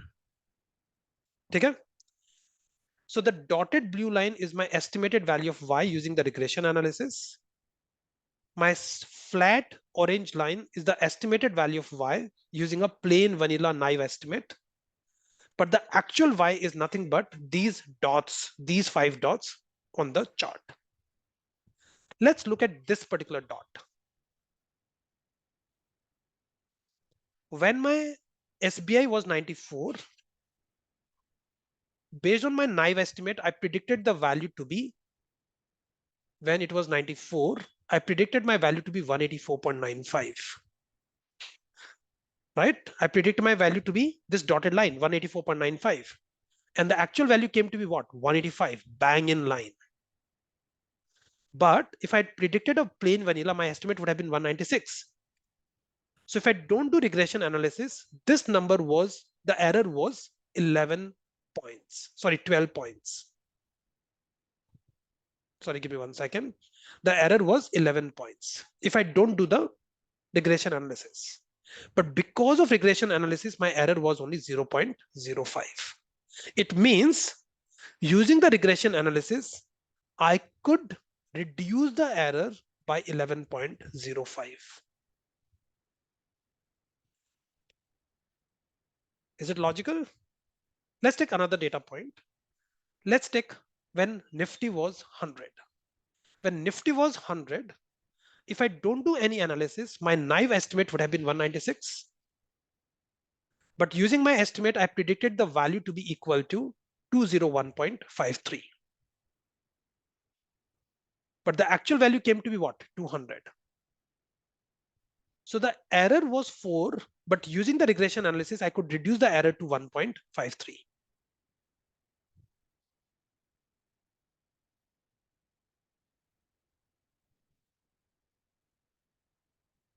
So guys, which line is closer to these 5 dots? The flat orange line or the dotted blue line? Because if you see the distance to the orange line, for this case, it's this much. Here it's this much. For this, it's this much. Here is this much. Here is this much. This is the total gap from the orange line. But if I calculate the total gap from the blue dotted line, यहाँ पे तो there's no gap. It's right on the line. यहाँ पे gap is this small. यहाँ पे gap is this small. यहाँ पे gap is this small. यहाँ पे gap is this small. So this is the value you are adding by doing the regression analysis. That the error which would have been the red line ka distance has been reduced to the black line ka distance. And without calculating the regression or the explanatory power, you know that this regression is worth doing it. Because you're able to reduce your error quite significantly.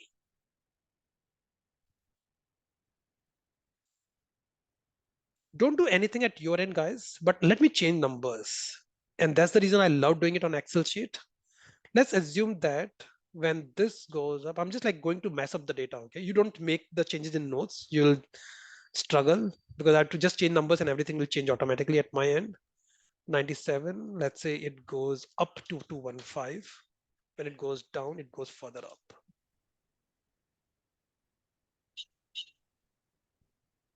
Let's say this is what it is. These are the data points. See the explanatory power, guys, 15%. So if you do the regression, you're able to explain 15% of the changes in Y. Now the question is, if you do the regression analysis, do all the work, the distance away from the line, away from the dots, in this case, it's this much. Here is this much, is this much, this much, and this much. If you do the regression analysis. But if you don't do the regression analysis, the distance away from the average here is this much, this much, this much, this much, and this much. Do you see a very significant gap between the red lines and the black lines? थोड़ा बहुत हो सकता है छोटा बड़ा, but mostly it looks similar, right? यहाँ पे gap is for all practical reasons is same. यहाँ पे actually by थोड़ा सा gap कम हुआ है, but यहाँ पे भी gap कम हुआ है, but यहाँ पे gap ज्यादा हो गया. So maybe some value, but there's not too much value. I'll say, dude, why are you killing yourself by doing the regression analysis? Just do a plain vanilla estimate. Just assume it to be equal to average. That'll be better off. Because you're not adding value by doing the regression analysis. And why do we assume it to be equal to the average? The example I gave you for that particular classroom. And this second thing, that there's a tendency for the things to go back to the average. Let's say you sleep for 8 hours a day on an average. One day you stretch yourself, either doing work for your office or studying or watching Netflix. These are the 3 things you stretch for, right? And let's say you slept only for 4 hours. What happens the next day? You sleep for 10 hours. So there's a tendency for you to go back to the average.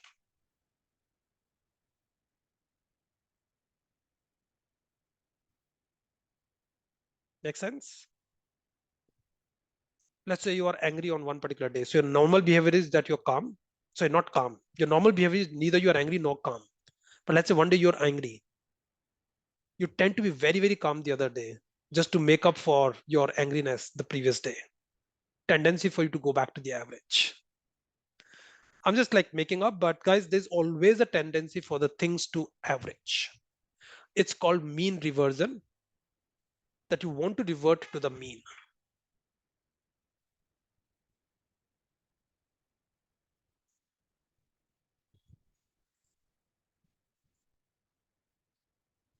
Let me change the numbers back to where they were. So looking at this, guys, I have clearly added value by doing the regression analysis because the blue dotted line is much closer to the decimal points compared to the orange line, which would have been my plain vanilla estimate. If there was a plain vanilla estimate, my error would have been this much. But because of regression analysis, my error is this much. It means the difference between this error and this error is the error which I could explain. And I could explain a big part of the error. Out of 4, I could explain 5. What does it mean? That I just went on the other side of things. Here out of 12, I could explain 11. That's quite a lot. Is here out of -1, I could explain -2.676. Actually, I made it worse in this particular case, which is very evident, right? Because which is this point? This is correspond 97. So this point is closer to the orange line than to the blue dotted line. But here out of 11, I could explain 11.05. This will give me a proud moment of the entire regression analysis. And here out of 4, I could explain 2.76. Let's get into some formula. What is the unexplained part? Unexplained part is nothing but I calculated this to be the actual y, which is nothing but y minus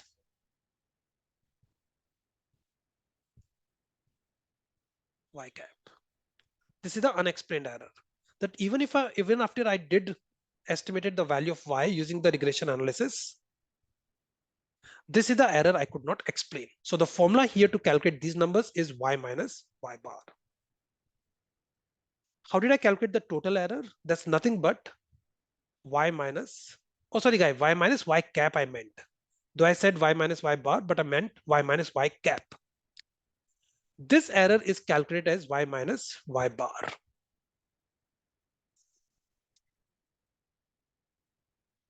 And how did I calculate the explained part?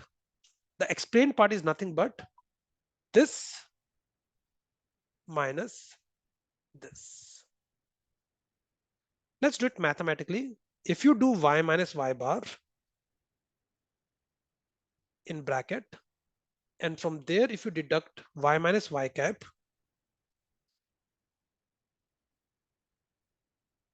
what are you left with? Let's open the bracket. It'll become y minus y bar. And if you open the bracket, it'll become minus y plus y cap. This y and this y will get cancelled. And what will remain is y cap minus y bar. So this is nothing but y cap minus y bar.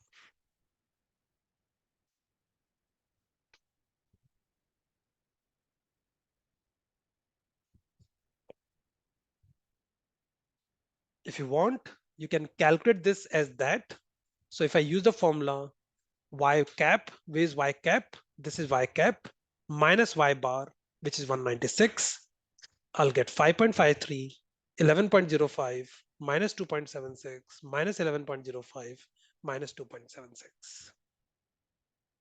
So you can calculate the explained error to be the total error minus the unexplained part. Or you can say by saying that what is the error you could explain, which is this is the gap between the estimated value of y using the regression and the estimated value of y without doing the regression.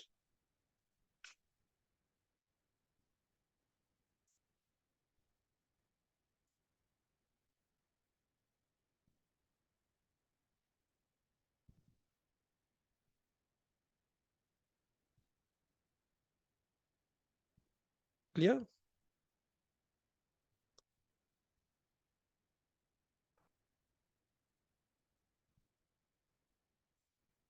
We have covered more than 50%, guys, but still some way to go. And I don't have a choice but to zoom out a bit. What I can do is I can remove some of the blank columns here, so I can put some more into it.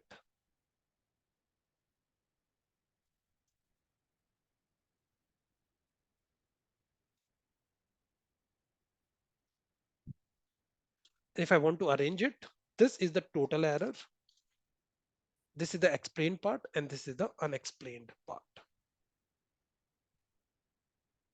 So all I'm going to do here is I'm going to shift this part slightly here.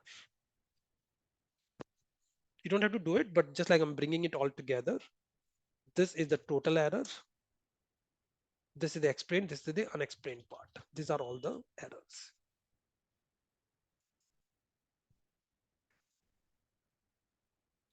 Now what I'm going to do is, and this total error is nothing but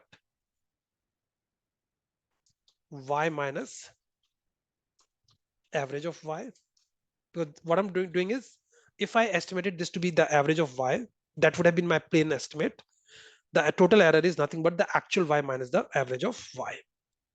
The unexplained part is nothing but y minus y cap. And this is nothing but y cap minus y average of y.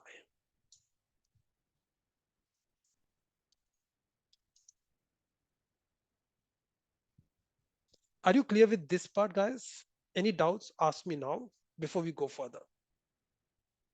So the total error is versus what is the actual y versus what you estimated to the y to be equal to the average of y. The unexplained part is, even after doing the regression analysis, what is the difference between the actual y and the estimated y? And explained part is nothing but total minus unexplained, or how much of the y you could explain in a better form using the regression analysis versus you not doing any estimate, which is nothing but y cap minus y average.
Okay.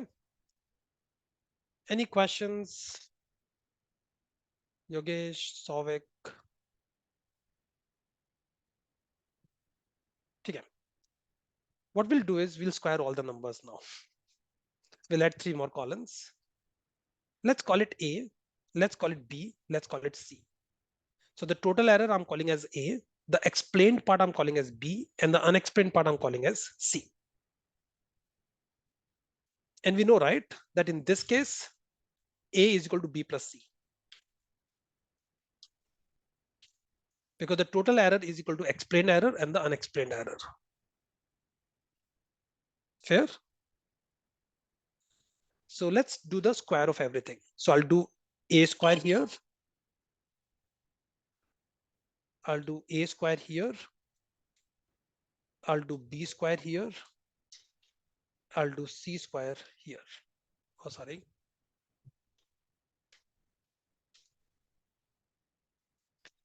So what will be the a square?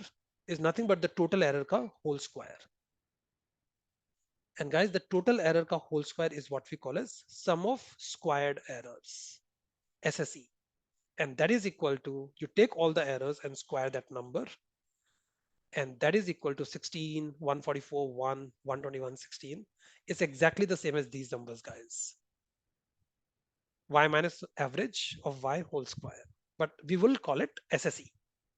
Is the, if you don't do any estimate, the gap between the actual y and the average of y and squaring those numbers will give you the total, oh sorry, SST, sum of squared total. The total of all the differences is equal to SST. My bad, it's SST, not SSE. What does SST means? It's a sum of squared total. The total gap between the actual y and the average of y. And if you square up all the numbers and sum it up, these are the numbers.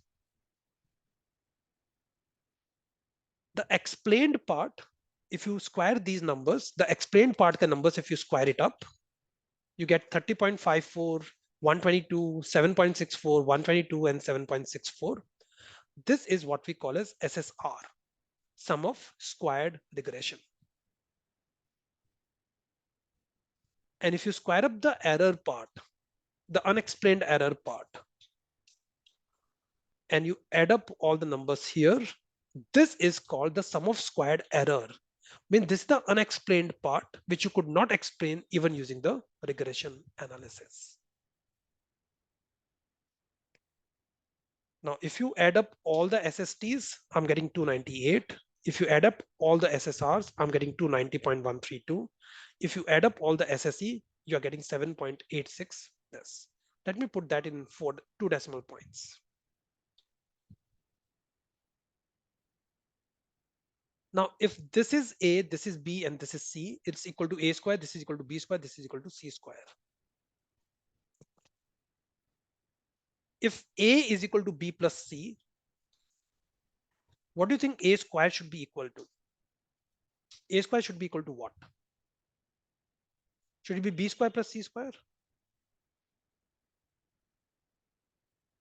It should be B plus C ka whole square, which is equal to B square plus C square plus 2BC.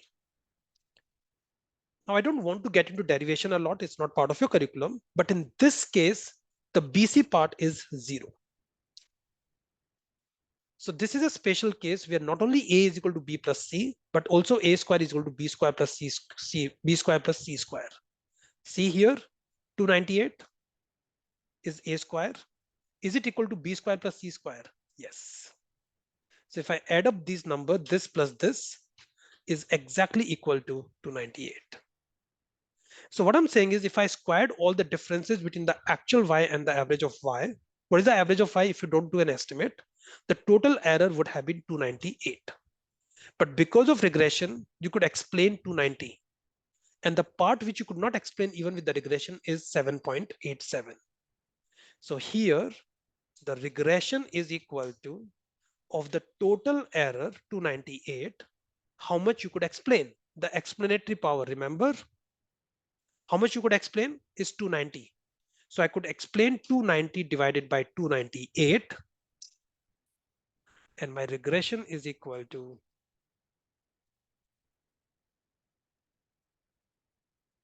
97.3596, which I gave you right here exactly.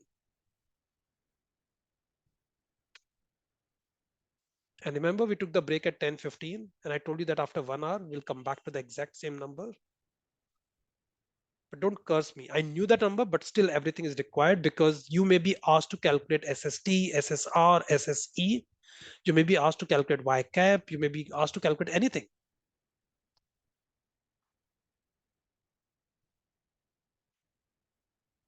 And guys, by doing this example, trust me, like I've covered like 70-80% of your entire topic in one big comprehensive example.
Ansh, one question in the exam, we be getting this equation or we need to create this equation also? No, no. See, in the exam, there's no way that you can get the entire thing as one question. No, Impossible. I mean, like, say, if they ask us to calculate the explained error part. Okay, so see, that will be they'll give you an equation and then they'll ask you to calculate the unexplained part, the explained part. So I'll Hmm. tell you the kind of questions which can come as a standalone question. Hmm. In level one, each questions are standalone. So question could be, it could be very basic as what is correlation? What is regression? What is the formula for correlation? What is the formula for regression? How do you calculate regression when you know the correlation? This could be very, very basic question. Other set of question would be, could be that they give you the average and the variance and everything, and they'll ask you to, sorry, they give you the series of X and they ask you to calculate variance of X, average of X, standard deviation of X. They give you series Y and they ask you to calculate variance of Y, standard deviation of Y, average of Y, assuming it's a sample or a population.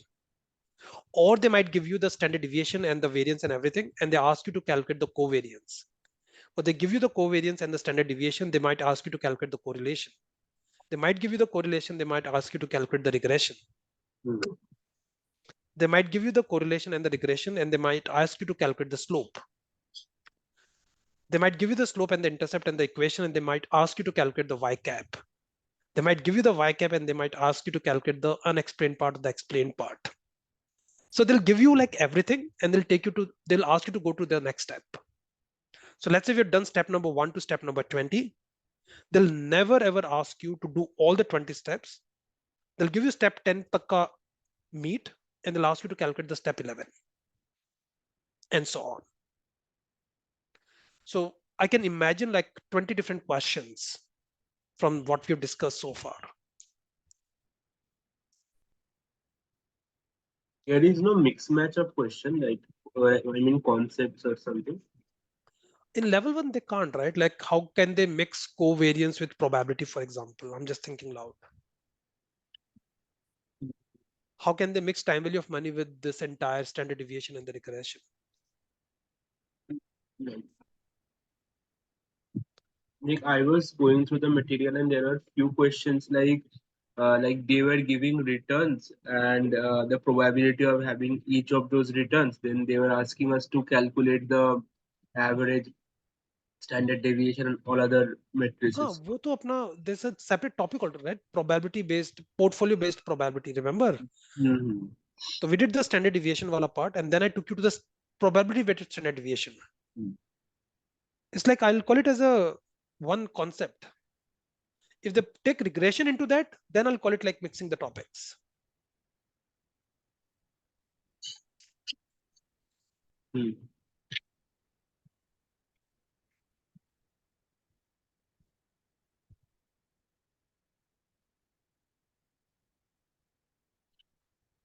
Okay. Now I don't know whether to call it the best part or the worst part. We'll do all of this using the calculator. So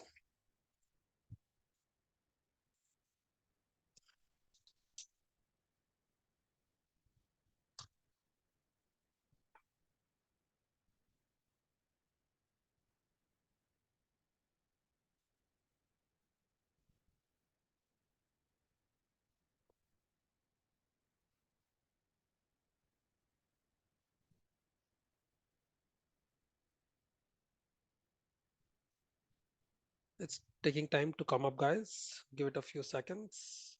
In the meantime, make sure that you get the hold of your physical calculators. You have your physical calculators, right? Yogesh, Sovik? Cool, great.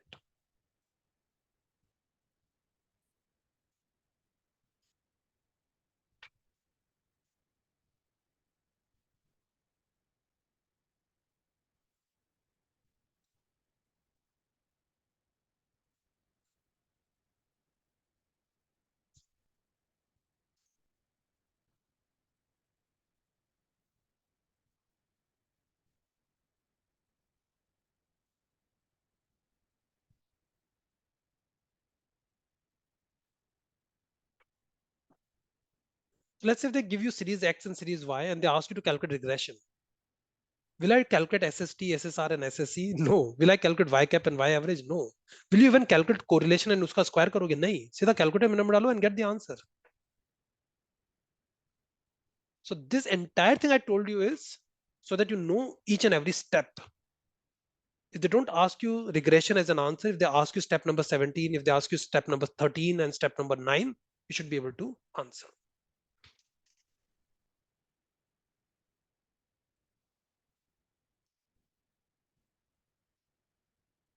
So when I started teaching quants, like in one of the first few classes, I did on the calculator first. And then everybody was sleeping throughout the entire class. Okay, they got what they wanted.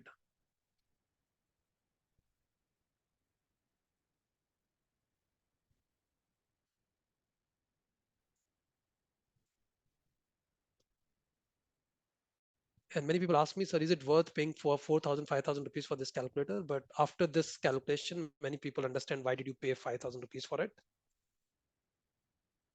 Let's do the work. So in this case, I want to insert the data, right? So to insert the data, I have to press number 7. But data is written on the top of number 7. So I'll say second and say data. My bad, I already have some data stored into it. That shows that I'm a hardworking person. I do lots of work. So make sure that you clear your work. How do you clear it? Second, clear work. It'll make sure that your x01, x everything is 0. Now let's start entering the numbers. What is the first data point in series X? That's equal to 100. Enter. So press 100 and say enter. It'll say that x01 or the first data point in series X is equal to 100. Good. Go down. It'll ask you the first data point in series Y. That's equal to 200. Enter. Go further down. X02 is 102. Y is 208. X3 is 97. Y3 is 195. X4 is 94. Y4 is 185. X5 is 97. And Y5 is 192. Always check.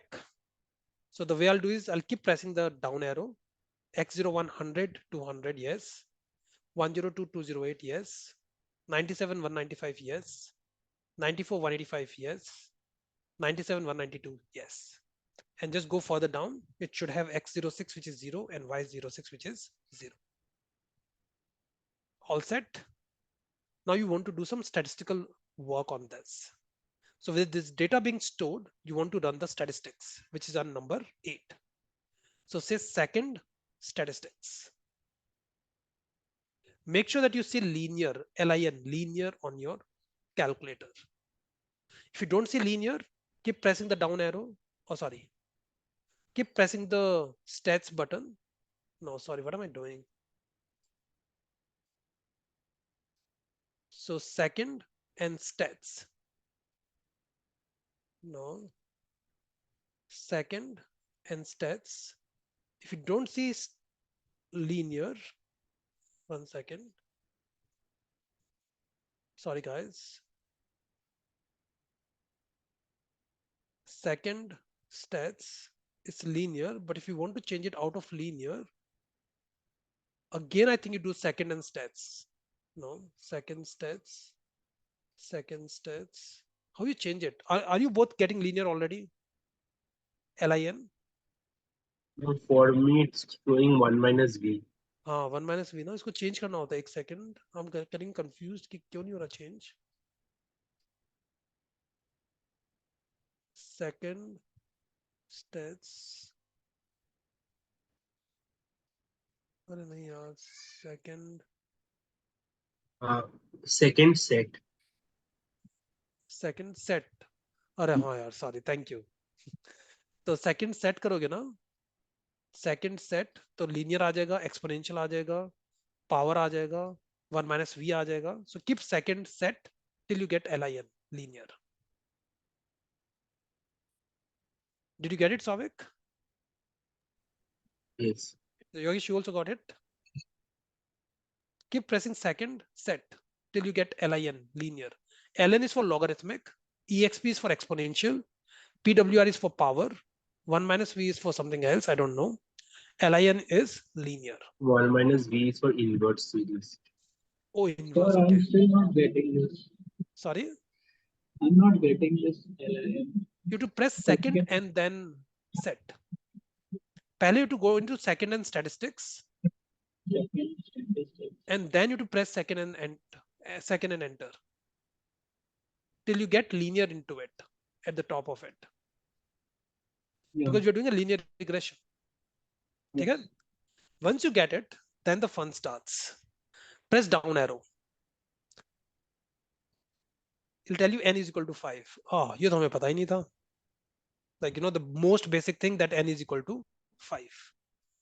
X bar is 98. Wow, that's good one. But that's not like a great one, but still a good one. Oh, what happened to my calculator? Press down arrow. Oh my God. Standard deviation of X using its a sample is 3.08.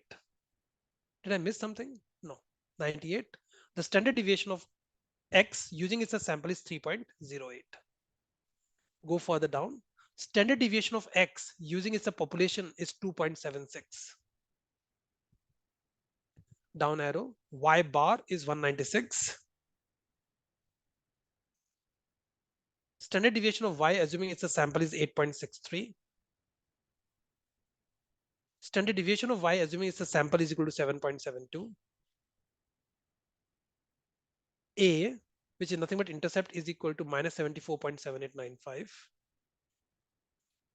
B, which is nothing but the slope, is 2.7632. R, which is nothing but correlation, is equal to 0.9867. This is the problem. This calculator doesn't give you R square, but you know what you can do? Once you get R, just simply put X square. You'll get an R square, right? Which is nothing but 0.9736. If you want to see more decimal points, multiply this number by 100. It's equal to 97.3596. Let me go back to second and stats. So we calculate n, x bar, sx, yx, this, a, b, r, and this is it, guys. You got everything you need. They also give you sigma of x square, sigma of y square, sigma of x into y.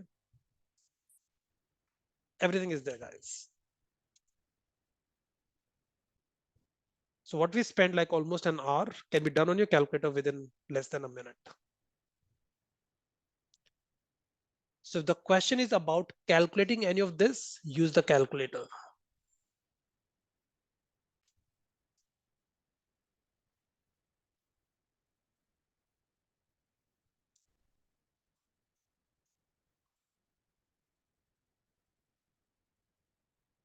Okay, so let's take a break. It's 11:37. Let's be back at 11:55, and then we'll do the next part of it. One question, Ansh, like Yeah, yeah. how you calculate the covariance and those things? हाँ, covariance calculator में नहीं आएगा, तो you know the standard deviation of x, you know the standard deviation of y, and हाँ, covariance नहीं निकलेगा. There could be other way, but yeah, covariance will be slightly difficult in this case.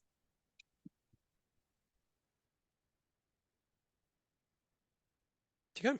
Ciao guys. One last, You are saying something, Savik? like, can we store these numbers? हाँ, you can store once it shows on the calculator. You can store it as number one. You can store it as number two. You can do Okay. all of that. Mm, So once it shows on the screen, you can do x square. You can do root of it. You can do anything you want. Okay. Understood. Thank you. Okay. Yeah.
Welcome back, guys.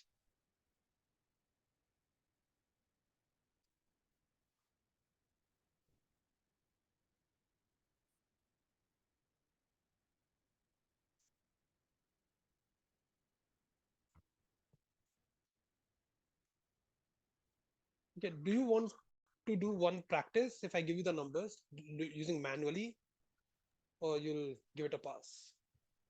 Given it's just two of you, I'm giving you guys a choice. If they were a bigger group, I would have just given you it, then you have to do it.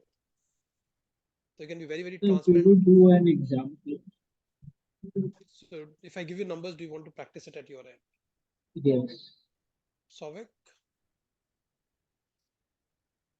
We can do. Sure. Okay. Just close. Okay. So what I'll do is I'll just hide everything so that you cannot see it.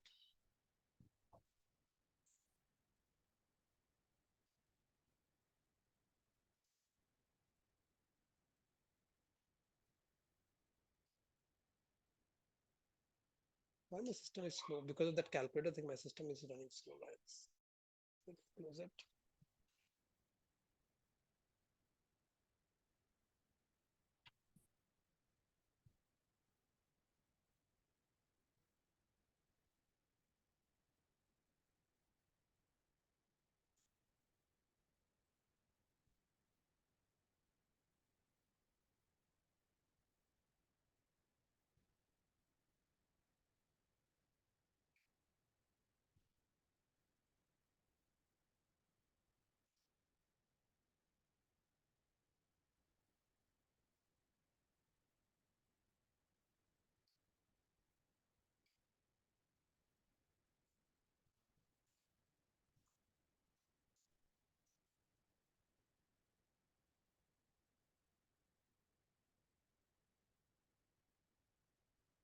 Okay, so let's say there's series X, there's series Y, right? And series X, let's say, let's take the numbers to be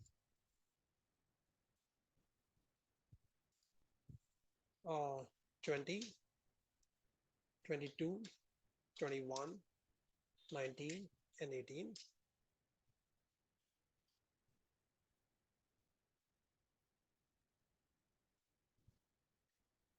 And let's say series Y, let's say this is your income, and let's say your expenses are, when somebody's income is 20, your expenses are 10. When your income is 22, your expenses are 11. When your income is 21, sorry, this is 12, this is 11, this is 8, and this is 7. Sorry, give me 1 second. Let me change the numbers a bit. This is 9, or this is 10, and this is 7. Okay? So I would say calculate everything like standard deviation, if it's a sample, standard deviation, if it's a, and not using the calculator, obviously. Are you thinking calculator or the manual one? That was my question. If it's a calculator, then obviously I'm going to give you a question. So we were thinking about calculator. Okay, calculator. Okay, let's do it on the calculator. And then let me just show you all the calculations so you can match the answers whether you're getting it using the calculator. So you should see like the numbers on the calculator, what you see on the screen. Just verify if it's correct or not. I got excited for a bit, like I thought you were ready to do it manually.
Let me know if you are not able to verify and get the numbers.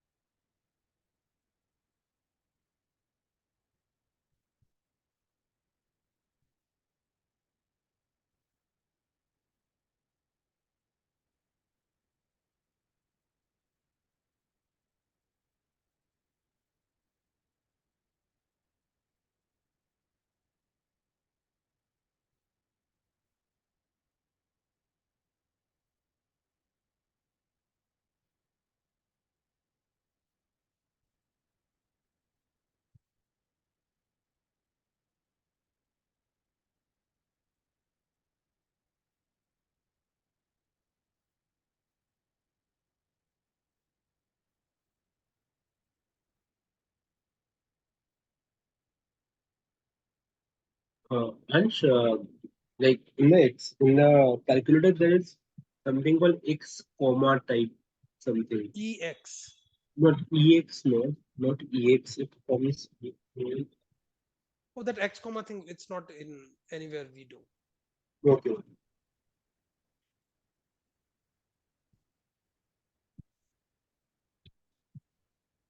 The numbers are matching. Matching, right?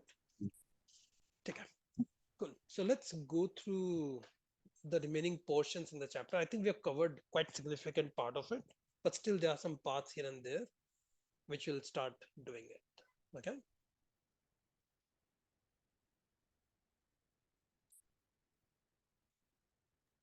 Ansh, please share the Excel at the end of Oh yeah, I'll do that at the end of the session in case we do any further work on it.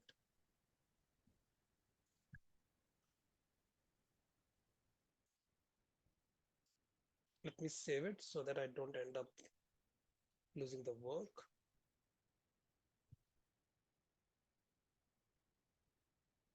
Oh,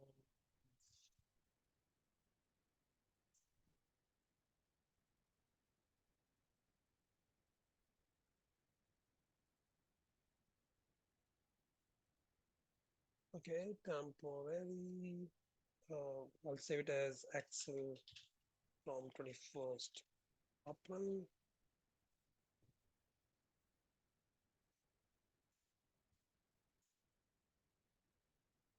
Okay, I'll send it to you. Remind me just in case I forget. And let me share the PDF.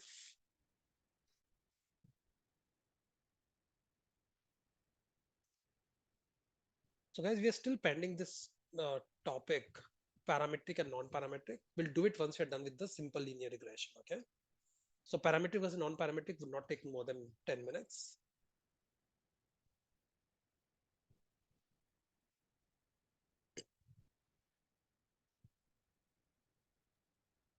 Sir, in the exam, how much time should we spend on question? 90 seconds. But see, I've like that's like a general math, right? You got 135 minutes, 90 questions. So each question should be 1 hour, 1.5 minutes, which is 90 seconds. But it's very different. Like if you're doing ethics, that should take roughly 2 minutes per question. But if you're doing quants and economics, that doesn't take more than 30, 40 seconds per question. Generally, economics is very, very quick. Either you know it or you don't know it.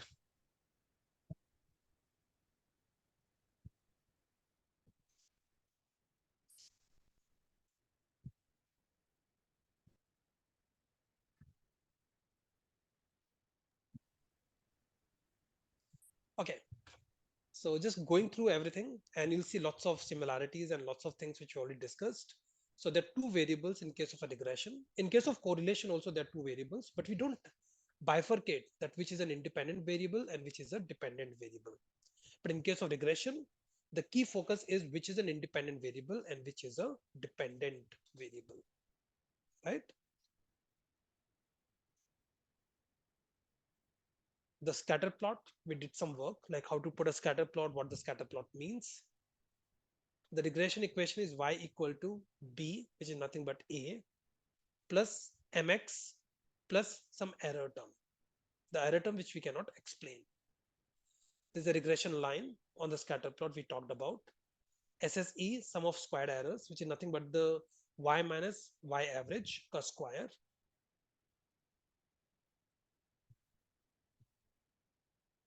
Interpreting a regression coefficient, what does it mean? It's nothing but the explanatory power.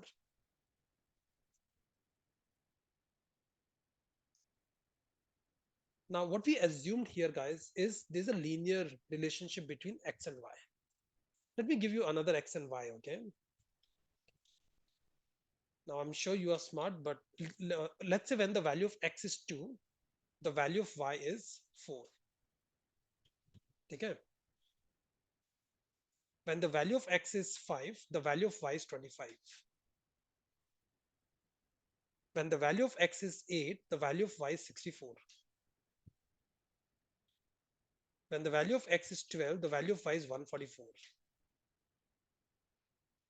When the value of x is 50, the value of y is 2500. When the value of x is 80, the value of y is 6400.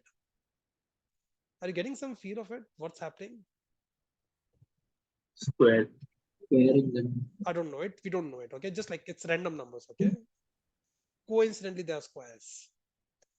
And what I do here is, let's say if I take these numbers and if I do the exact same thing, insert, and if I put a scatter plot here, okay, this is a scatter plot, x-axis on the y, sorry, x on the series x on the x-axis, series y on the y-axis. And see what I'm trying to do here, okay? I'm saying that add a trend line. This is the trend line. And if I ask for the equation for the trend line, display r square value and the equation on the chart. Now, in this case, guys, what I'm doing here is, you see there's some distance between the dots and the line. It means, and what is the explanatory power of R is 95%, 96%. So I'm saying that 96% of Y can be explained by the change in X. There's a saying in English, trying to put a square patch on a round hole. कि जो तुम्हारा hole है वो round है, but you're trying to cover it with a square patch. Is that the most efficient way of doing it? No. अगर whole square circle है, sorry, circular है, तो you put a circular patch, right? This is the exact mistake we are doing here. The relationship is not linear. The relationship is a power ka relationship. And if I do change this trend line, I say, okay, format trend line, don't give me a linear relationship, give me a power relationship. What is the regression ka explanatory power? 100%. And the equation is what? Y is nothing but x square. So guys, many times the relationship is not linear. The relationship can be exponential. The relationship can be inverse. The relationship can be power ka relationship. But what we are discussing in this entire chapter is the relationship being linear.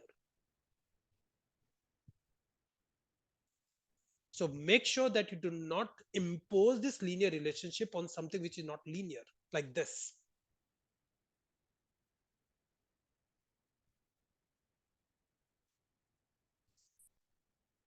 Make sense? So what we assumed is that there's a linear relationship. That's very, very important. Okay, a challenge for you.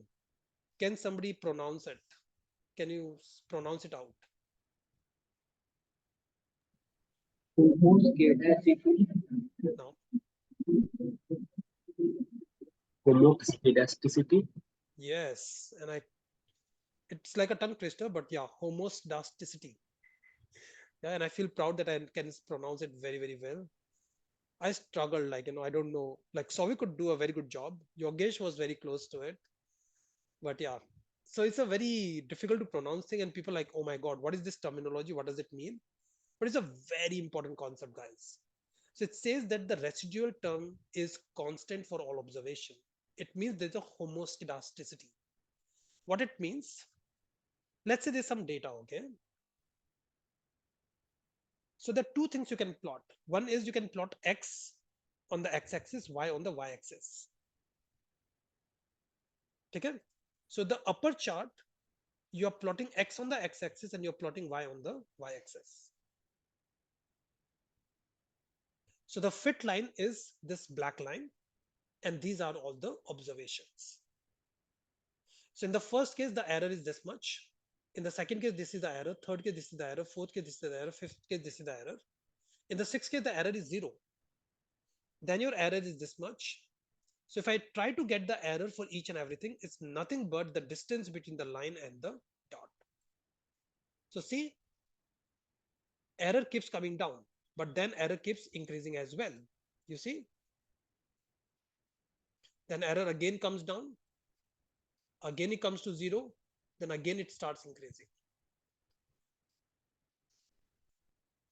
So what I'm doing in the chart below, on the x-axis, I'm taking x variable. But on the y-axis, I'm not taking y variable. I'm taking the error part.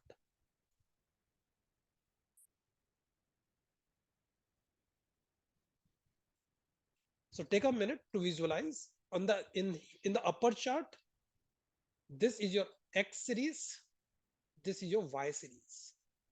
But here you're taking x series, and what you're taking on here is the SSE part or the error part.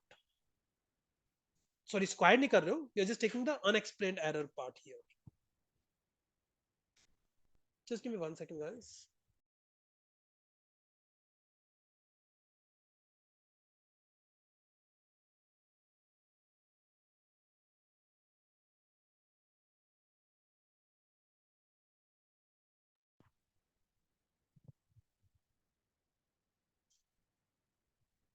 So in the bottom chart, what you're taking is the unexplained error part.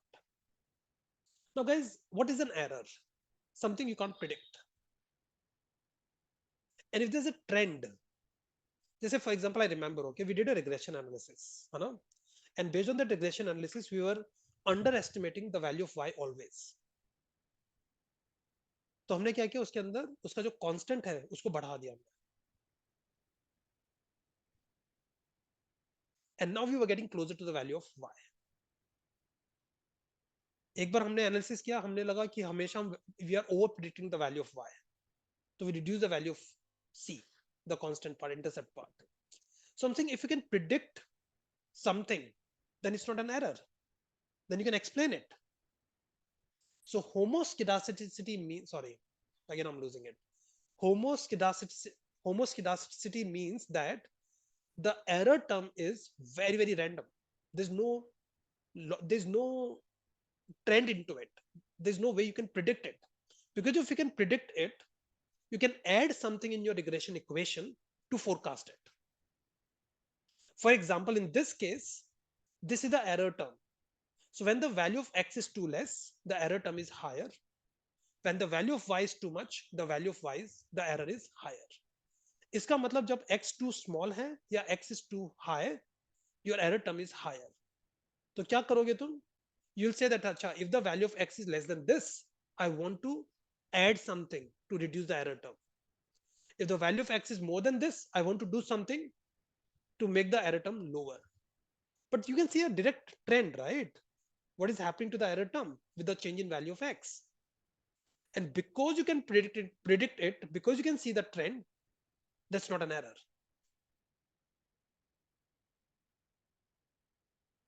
By the way, guys, if a particular stock goes bankrupt, is that the risk we are talking about? No. When something you predict can never go bankrupt and that goes bankrupt, that's the risk we are talking about. I had a friend of mine who used to do wheelie. You know, right? Wheelie क्या होता है? Bike के ऊपर बैठ के तुम आगे वाला टायर ऊपर कर लेते हो. And you need a pillion so that you know पीछे तुम्हारा जो aerodynamics is like you know पीछे weight ज्यादा हो जाएगा and you can do. And I don't know, like He's just like one of my friends who is like making salary which is like couple of crore rupees. Very, very sophisticated person. And these kind of people doing really like beyond me. And this person once fell down and got into an accident. Oh, I'm feeling very sorry about him. And he's got all the money in life from his salary that he can always get cured and everything. But what I'm trying to say is that it's not a risk. That's very much expected. It's going to happen. But if I'm like the very safe driver and I get hurt while driving, that's the risk I'm talking about. So the when you can predict something and if that happens, that's not the risk. When you don't predict it and it happens, that's the risk you're talking about. So it has to be very, very random. You never thought about it and that happens. So in this case, the risk or the error term you are able to predict. And then we say that, hey, dude, it's not a homoskedasticity, it's a heteroskedasticity. It means you can predict the error. It means that linear regression is not a foolproof equation. You can add something else to the equation to make it better. And by that, you can increase the explanatory power. So if it was a homoskedasticity, it means the error term is very random. You know how the chart would have looked like? This is also heteroskedasticity because you can see the trend, right? Upper, I'm taking x variable and the y variable. And when the value of x is lower, the value of y is very much closer to the line. The error term is very, very small. But as you increase the value of x, the error term keeps increasing. You see here, there's a very clear trend. Lower the value of x, lower the error. Higher the value of x, higher the error. Again, it's a heteroskedasticity. It means the data is not homoskedasticity. And then the entire linear regression is not foolproof. We talked about independence of the variable. Let's say this is the data. What I'm taking on x-axis is the GDP of the country, and what I'm taking on the y-axis is the sales of your company. Now, there's a very strong correlation, right? When GDP goes up, your sales go up. And this is a monthly data. But if I look at the December month, in December month, your sales are very, very high. Again, in January, it's in line with GDP. If GDP is going up by 5%, your sales go up by 5%. But in the month of December, your sales jump up like anything. Again, January to November, it's flat, like it's in line with GDP growth rate. But in December, it jumps up.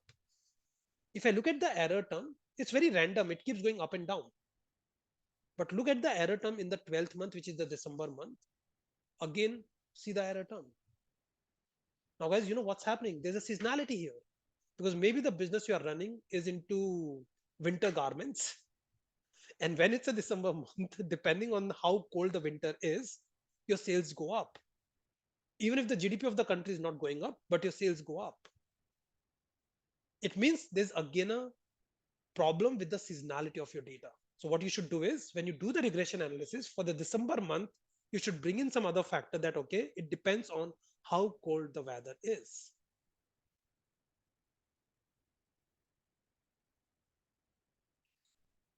There could be a problem with the normality. There could be some outlier.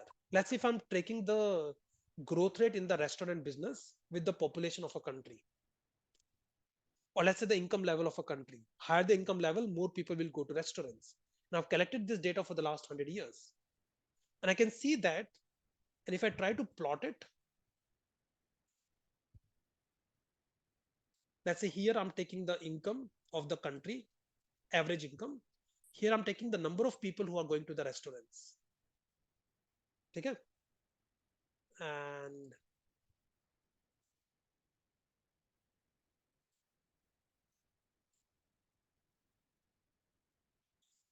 okay, so let's say it was a very poor country. So the income was very less. Number of people going to the restaurant was very less. Country became richer and richer. Number of people going to the restaurants is more and more.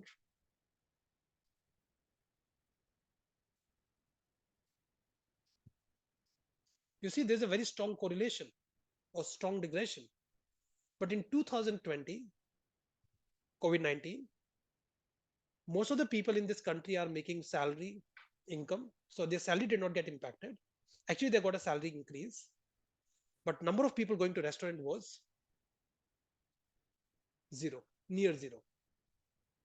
But in 2021, things came back to normal.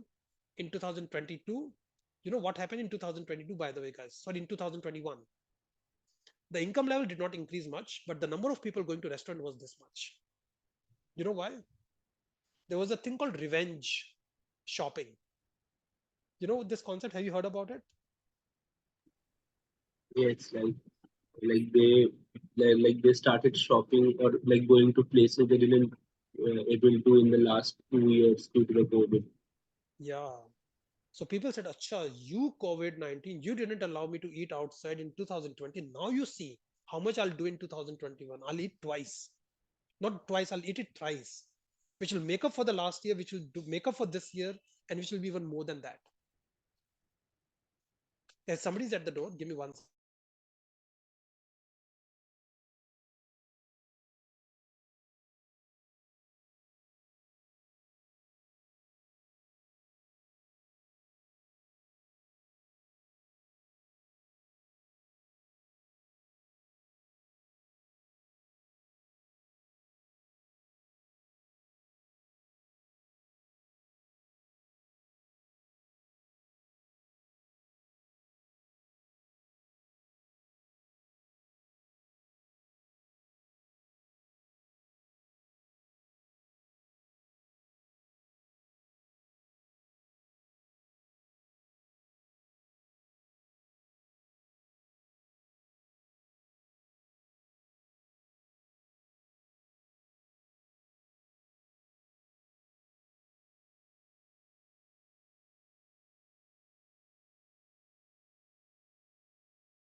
Sorry, guys.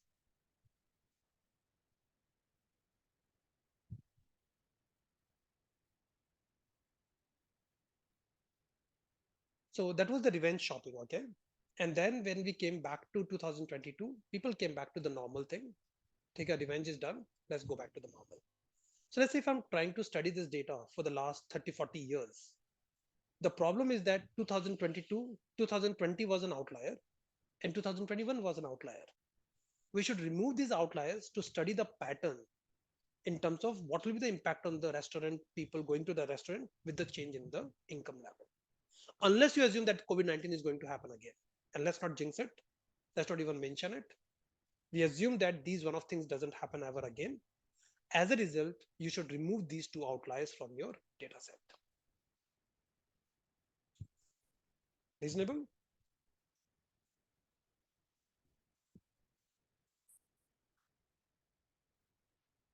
Now, there's a very important thing called analysis of variance. If you take AN from the analysis part,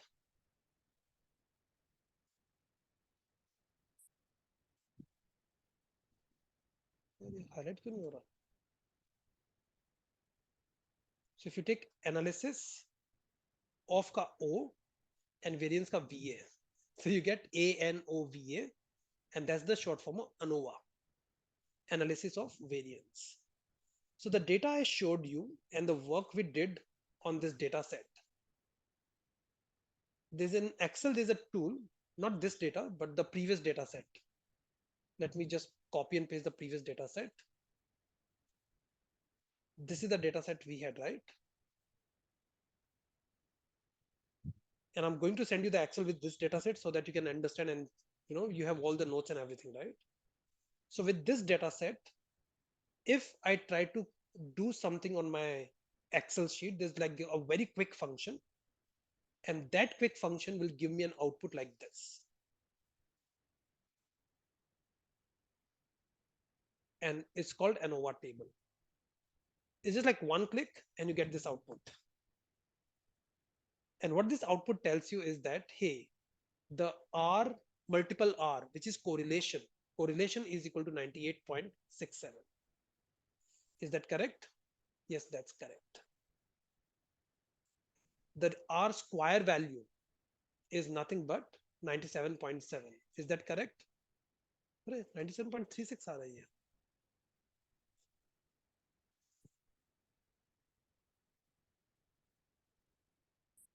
Oh, numbers could change over, guys. Sorry, there's slight change in the numbers. That's why the reason. But you're getting by the hint, right? Ki you are getting the adjusted R square. You're getting SSR, which is nothing but 290. Remember this number on the right side, 290.13. You're getting the exact same number. The SS, this is SSR, the explained power. This is the unexplained part, which is 7.8684. See, 7.8684. And the total is what? 298. Degrees of freedom are total 4, which is n minus 1. Remember? So I'm able to verify this one. Total number of observations are 5. Total degrees of freedom are 4. SSR is 290. SSE is 7.86. SST is 298. Now there's an important thing, that how many variables did we take? One variable. Using one variable, you could explain this much. So if you have two variables, you'll be able to explain more. So what we do is we do a mean standard. We just take the average. To explain this much, there was only one variable. So the mean is equal to 290. Intercept was minus 74.79. Slope was 2.76. Right? So these are the things you can get. And there are many more things you can get using the ANOVA table. So ANOVA table is nothing but it gives you the analysis of variance. Like what is the standard deviation? What is the regression? What is the explanatory power? What is SSR, SST, and SSE? All of these information is given by the ANOVA table. We already discussed about SST. There's the total gap between the actual Y and the estimated Y using a naive estimate or a plain vanilla estimate, which is nothing but Y bar. But how much is explained by the estimated value of Y is Y cap minus Y bar. The unexplained part is even after doing the regression, how much you're not able to explain it, which is nothing but Y cap minus Y bar. Mean squared regression is nothing but you take the sum of squared regression and divide by the number of variables. If there's only one variable, MSR is equal to SSR. SSE is nothing but the gap between the actual Y and the estimated value of Y using the regression analysis. Total variation is nothing but explained variation plus the unexplained variation. If you do the square of this, it'll become SST and SSR plus SSE. But I told you that generally A is equal to B plus C should not result into A square is equal to B square plus C square. But in this case, it will, because the 2BC is equal to 0.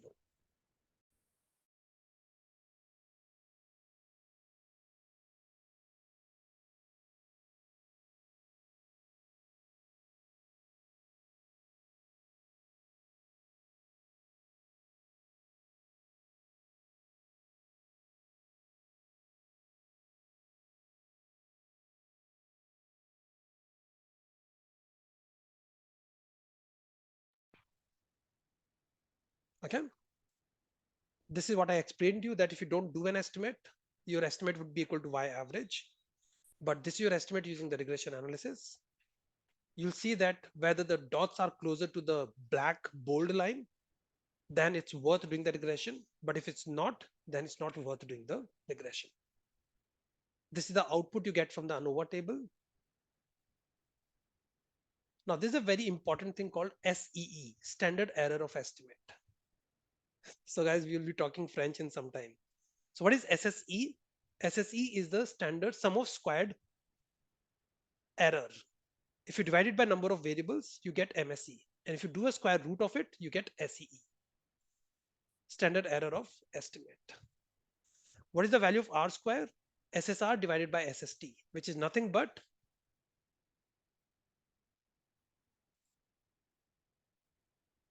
(290) divided by 298, which is nothing but SSR divided by SST.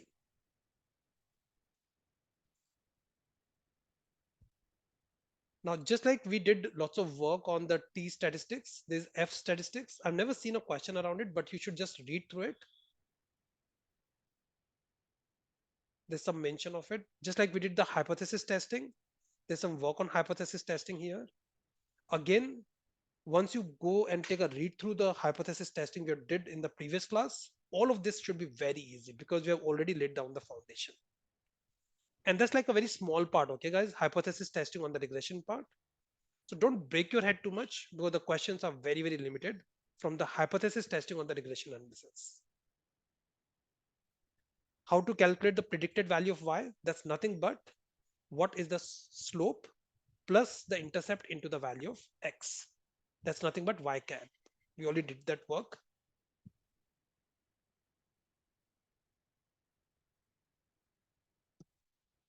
Now, I told you that what we discussed was a linear relationship, but there could be a non-linear correlation, right? It's an exponential relationship. So then don't try to fit a linear relationship when the actual relationship in the data is a non-linear relationship. Now, there could be three models: log lin, lin log, log log. What are these models? So log is your dependent variable. So guys, you always talk about yx. You always say the dependent variable first and the independent variable next. So log-lin model means your dependent variable is logarithmic, but your independent variable is linear. So the model you should be using is log linear. If it's a lin log model, means your dependent variable is linear and your independent variable is logarithmic. Then the model you should be using is lin log. But if both your independent variable and a dependent variable are logarithmic, you use a log log model. Okay, there are some equations given, but again, I will take it light. Again, make sure that you understand the main part. Here, these formulas may come in the exam, but the chances are lesser. So when you're done with the entire syllabus and you're done with everything, then you may try to remember these three formulas. And that's not too much. But I'll focus on the 90% of the part which we have done before. So guys, that's the broadly the topic is, which I tried to cover using the example we did in the Excel file. We are left with one last topic, which is parametric versus non-parametric test. And then we can do some questions. Before that, guys, any questions with respect to your preparation? It's just like two of you, so you can ask me very individual questions as well, that this is what we are planning, this is what we are doing, what do you suggest, those kind of things.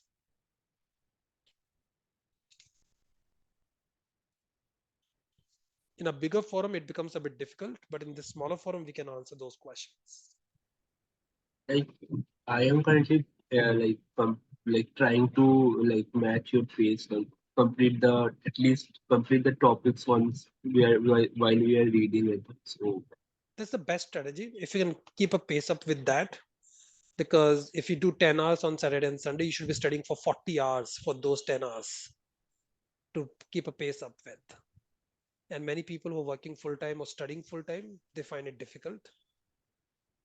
Okay, Saturday, Sunday, like half the Saturday, Sunday is gone in the classes. Then the remaining half of the Saturday and Sunday and on weekdays, can you spend 40 hours? थोड़ा सा tough हो जाता है. But if you can do that, nothing like that. Like I think like I am little weak in the derivatives and those parts. Like the rest of the things are quite in line with what I am currently doing. So, but that's derivatives and complex securities part. I am not 100% confident on that. So हाँ तो बस यार main मतलब what I would suggest Souvik is कई बार अपने ना वो baseless fear होता है दिमाग में. And maybe you did derivatives couple of years back, and that time maybe you tried to understand a very complex topic within derivatives, and maybe the way it was explained to you was not proper, and then you just start because getting a fear. it was done in a, like they completed the whole derivatives in 20 days. So it was Right, so उसमें कई बार क्या होता है ना कि you start getting that fear, and बाद में oh, derivatives is going to be difficult. Trust me, like do like come with a fresh mind. So जब when I went for an MBA, right, there was a very interesting thing which happened. Okay, so the teacher will come and ask us ki, okay, what is 12 plus 5? We'll say 17. We'll say forget about it. They'll ask us, okay, what are the golden rules of accounting? We'll say debit what comes in, credit what goes out. The teacher will say just forget about it. So it was called unlearning module. Like you should unlearn, because for you to learn things, first you have to unlearn things. You understand what I'm saying? Why it's so much easier to teach a kid about a language or about some activity? Because they don't have anything as a preconceived notion.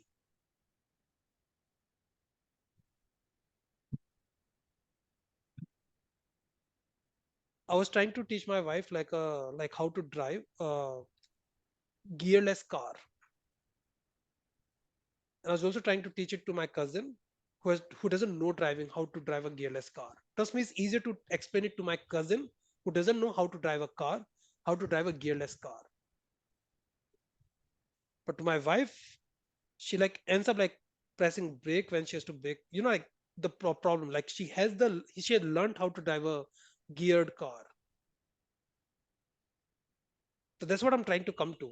For Sovik, in your case, don't keep that at the back of your mind that you don't like derivatives or derivatives difficult.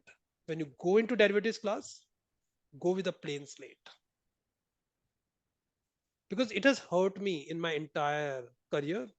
क्योंकि मुझे हमेशा लगता था कि like cash flow is not my forte, and कभी भी cash flow की बात आएगी, अरे यार मुझे तो आता ही नहीं है. And then I had to sit with a CA friend of mine, and I sat like with him like for 2 3 continuous weeks. He kept explaining me the same thing again and again and again. And I'm like, अरे यार समझ ही नहीं आ रहा है. तो मतलब he was trying to explain, but मुझे पहले दिमाग में बना हुआ है कि मुझे समझ ही नहीं आएगा. And then one day like we were drunk, and he was explaining me, and I was trying to understand, and I could understand. Trust me. And from that day, I don't have any problem, no confusion when it comes to cash flow. Okay, what I realized is when I was drunk, I did not have that preconceived subconscious mind में कि समझ ही नहीं आएगा मेरे को.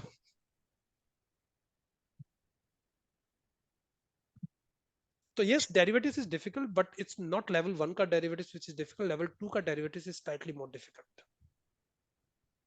So what you call is difficult is not actually difficult. like I struggle in the strategies part. Like they ask me like this is the price, this type of what strategy we can make. So those things वो I सब नहीं आएगा, straddle, strangle, butterfly and all of that, right? That's not in struggle. level 1 No, I mean in general I am in saying. general. Okay. Yeah. And the second thing is whatever you're afraid of, give it some time, like give it some respect. So I give lots of respect to cash flow as a topic. I spend lots of time, and then slowly and slowly that fear will go away.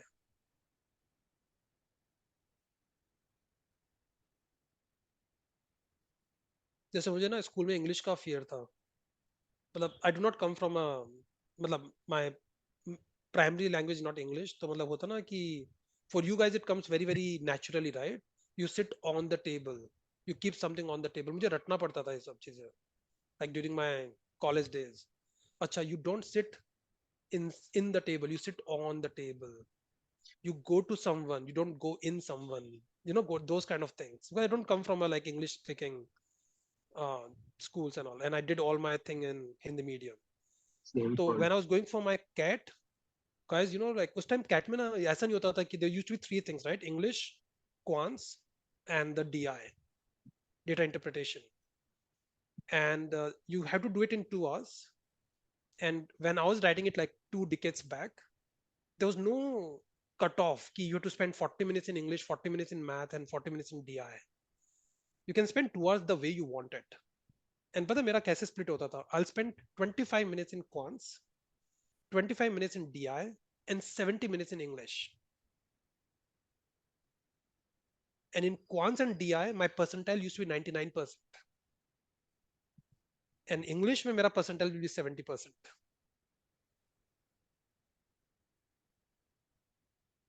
But then I gave it too much time, होता ना, like I mugged up where it was required to be mugged up. I started reading papers, I started reading books. I'm not saying I'm very good at communication, and the whole purpose I started these classes, taking these classes on a weekend, even after a hectic work schedule, was to improve my communication skill. If time permits, I'll show you like a video recording of my MBA college where I had to go to the stage for 2 minutes and speak something. I rehearsed it, but my rate of speech was no, no, no, no, no, no. And my teacher kept telling me that you have to reduce your rate of speech. I couldn't do it. It took me like almost 15, 20 years to, come to a level where you're able to understand what I'm saying. I had the same issue. Oh, is it? Okay. But trust me, work hard and you can always get rid of that. I got 98 percentile in my CAT, and the college I got in, I got admission like calls from like couple of very, very good institutes, but I couldn't convert it because of my communication skills.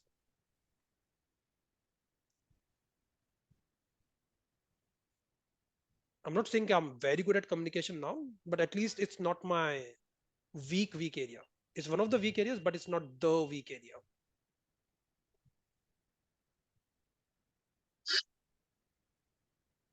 Sorry. So I'm just saying, Savik, just forget about derivatives you don't like, okay? Derivatives is an easy topic. Go with that mindset and you'll be fine with it.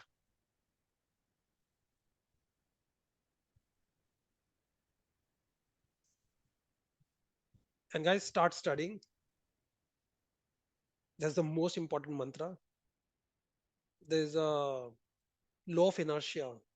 The most difficult thing is to get started. Once you get started, you keep rolling, and that's easy to get rolling, right?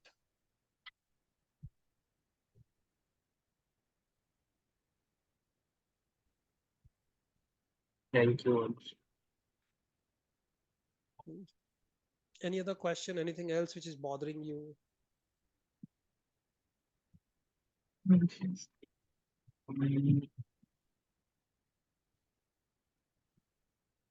And I discussed about it, create time. 24 घंटे ही है, you can't do much about it. But create time means try to figure out how you can take that 1 or 2 hours. हाँ, that's the biggest mistake, which I did in my college. मुझे लगता था अरे यार ठीक है मैं अभी ये कर लेता हूँ बाद में पढ़ाई कर लूंगा. I used to postpone my studies at the cost of other things. Just for example, let's say I had to go and bring something from the shop. So I can study now and then go and bring that something from the shop later on. और पहले मैं shop से जाके shopping करूंगा and then I can study. I used to postpone my studies. I used to sleep early in the night, postponing my studies. I'll get up early in the morning and then study rather than studying late in the night today. So what used to happen is I used to sleep early and I used to like get up late as well. So the better strategy is stay awake till late, do the studies. And if you can wake up early as well, that's okay. But even if you don't get up early, it's okay because you never compromise your study for that. Another thing is कि रात को like अरे यार 10 ही minute है क्या करेंगे पढ़ के, right? How many times it so happens that you start watching Netflix that you'll watch it for 10 minutes, but you end up watching it for more than 10 minutes? Many times. Many times, right? The same thing can happen in case of studies as well. Not as often as that, but many times it can happen. Try this. You don't feel like studying at all. Write in a notebook that I'll study for exactly 5 minutes and then get up. Put a timer that I'm starting my studies at 12:50. I'll get up at 12:55. I won't study for even a minute more. Make that commitment to yourself, and start studying. And you'll be surprised that 5 out of 10 times you'll end up studying for a couple of hours. But the most difficult thing is to get started.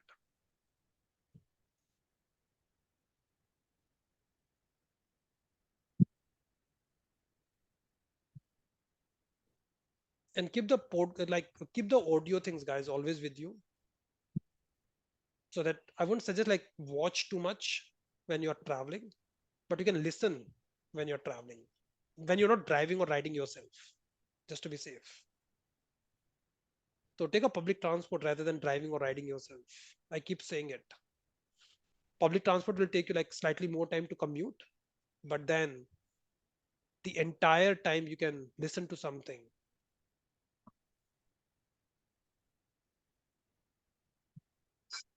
Use your Bluetooth to not connect to the mobile के अंदर Spotify से connect मत करो, उसको अपने classes से connect करके you can listen to the podcast.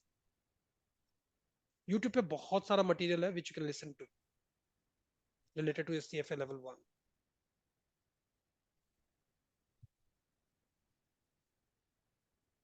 ठीक है, we'll do the last topic unless there's anything else you guys want to talk about. And like, can I ask for something? Yeah, please. Can you please share your LinkedIn profile if you don't mind? Oh yeah, I'll do that.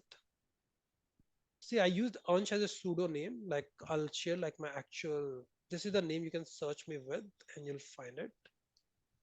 Let me put that in the chat window. Both of you. You search me with this name. I could connect with you separately apart from this. Sure, sure. Search me with this name. There are like a couple of them on LinkedIn with this name as well, but you'll be able to make it out with my photo on it, with a blazer and a tie and everything.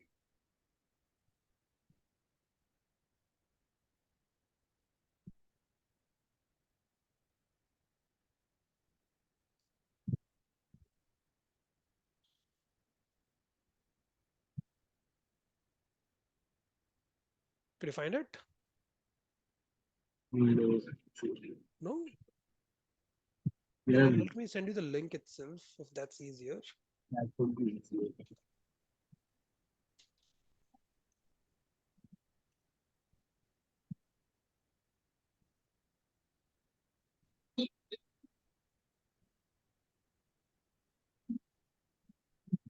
How do you share it, by the way? I've never shared with anyone. View Uh, profile. in profile, or you can like after entering in your profile, you can share the whole link. Oh, acha, acha, got it. Shit. This is the link. Also.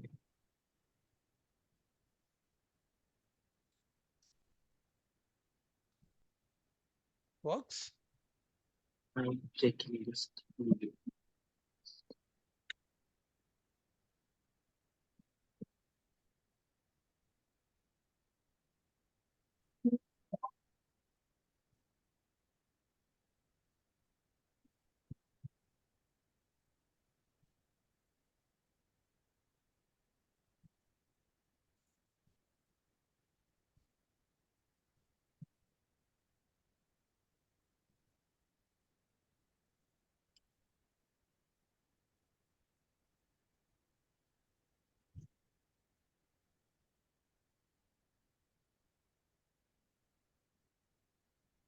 Yes, sir.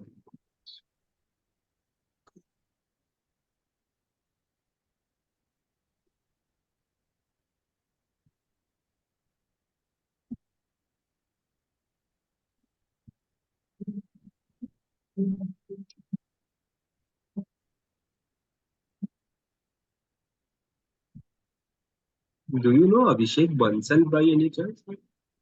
Yeah, he's a very good friend of mine. Like, let me just check. Like, are you talking about the same Abhishek Bansal? Which like there are three Abhishek Bansals in my profile. He's from EY. Sorry. He's from EY. Okay, this Abhishek Bansal. Oh yeah, he's a very good friend of mine. We worked together in CRISIL. He was in the same team as I was. You Actually, know I him as well? yes, I work under him. Oh, is it? Okay. Tell him like Anshu Gadia, I'm sure he'll remember.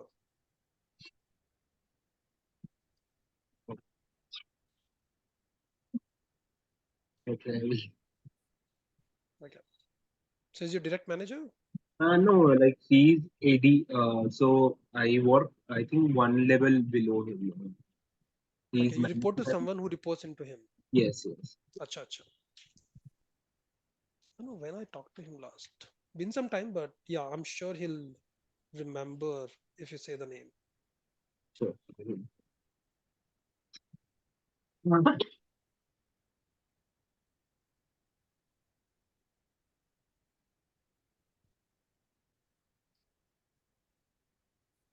Cool, guys. Let's do the last topic unless there's anything else. Sure.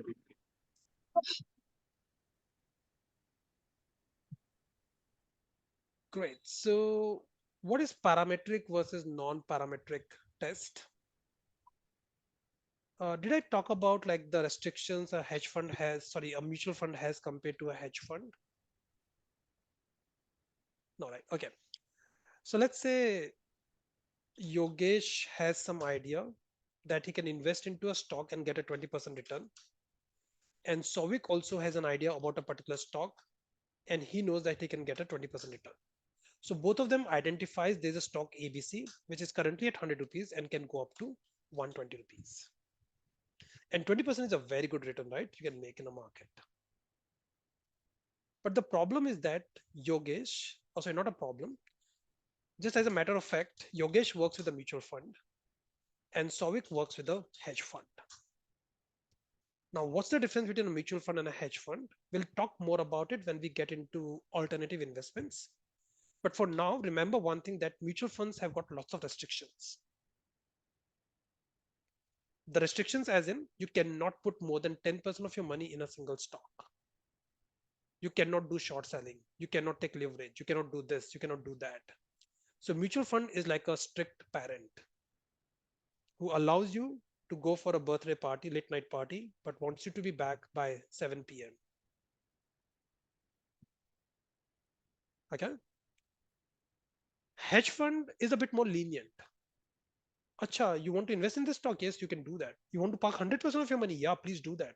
You want to park more than 100%? Yeah, borrow money and park more than 100%. So they are like very, very lenient parent who are ready to, who are ready for a 12-year-old kid to go out for a party. And all they want from that 12-year-old kid is that, okay, dude, make sure that when we get up next day morning, you are in your bed. So come back home and sleep. That's all we want. Oh, there's a restriction, but there are very limited restriction when it comes to a hedge fund. As I'm just exaggerating, actually hedge funds have very highly regulated as well, but they're not as regulated as mutual funds. Okay. So the thing here is that Yogesh has identified a very good stock ABC, but how much money can he put in that stock? Just 10% of his money. 90% of the money will be kept elsewhere. So let's say what he did was he invested 10% into stock ABC and he invested 90% of the money in other stocks. Stock ABC, as per his expectation, went up by 20%. Other stocks went up only by 12%. So the total return he generated was equal to, on this 10% portfolio, he generated 20% return. But on the remaining 90% of the portfolio, he generated 12% return. So his average return from the portfolio was 12.8%. What Sovic did was, given he's a part of a hedge fund, he put 100% of his money in ABC. As a result, his total return from the portfolio is how much? 20%. Who is a better portfolio manager?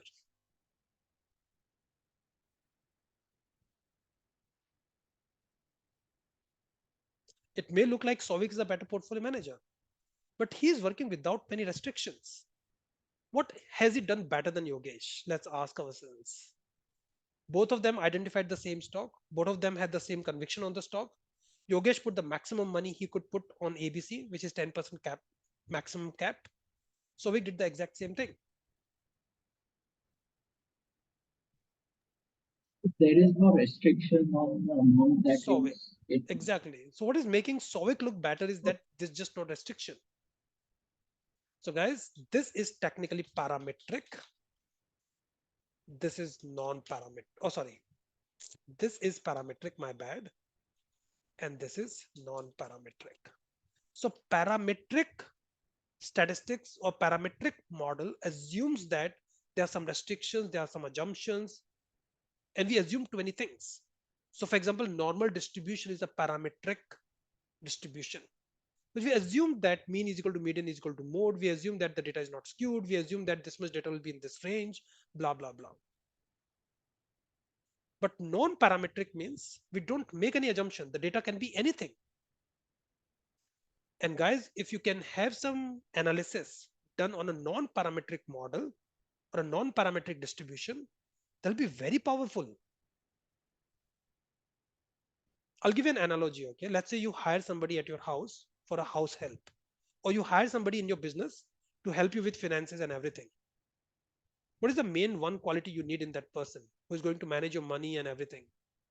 Trust, right? If you can trust that person blindly, that this person will never steal money, never fudge money, never manipulate things, think about that can be a very good right hand for you.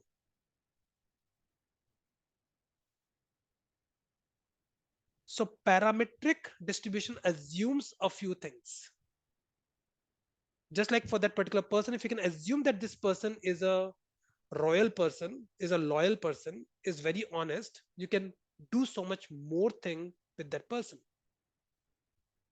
But guys, that assumption is very, very critical. If that assumption doesn't hold true, you can lose money hiring that person because he can steal all your money. But what about there's a business model, you can hire somebody and that person can help you and you don't have to trust that person. Such a powerful thing, right? Do you have Naturals ice cream parlor in your nearby area? Yes. Have you been there? Yes. Okay. When you ask them that you want something, some particular flavor to taste, how much they give you? Small amount. I get into fight many times that dude, give me enough that at least I can taste. Then this person who is a manager of that particular franchisee explained me one day. So we have to account for, like, if we give too much of thing in testing, we end up like falling short of a few scoops by the end of the day. And then the manager or the business person makes an allegation that they have not billed some of the scoops and they put the money in their pocket. But I love that business model. You know why? If I'm the owner of that particular franchisee, I can hire a manager. I know that how many inventories came in. I know that how many scoops were sold. And I know exactly there'll be 6 scoops in that one packet. If you cheat as my manager, I'll know it. It's so easy to keep inventory. But let's say if I hire you as my kirana store ka manager, can I keep the quantity on a daily basis? कि क्या quantity है, कितना है and all? I can't do that. You're getting the drift there, right? So a non-parametric test, you can do some analysis, you can do some work irrespective of making any assumption with respect to the distribution of data. So there are lots of parametric models which will tell you that, okay, this is the analysis if the data is assumed to be a normal distribution data. But non-parametric test could be very powerful because they will not make any assumptions about the data itself. And guys, when it comes to non-parametric model, one of the main non-parametric model is Spearman rank correlation test. This is the celebrity.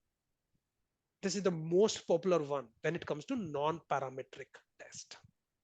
Parametric test में बहुत सारे हैं, Z test, T test, and all of it. But the problem with those tests is that they assume that the data takes a particular distribution.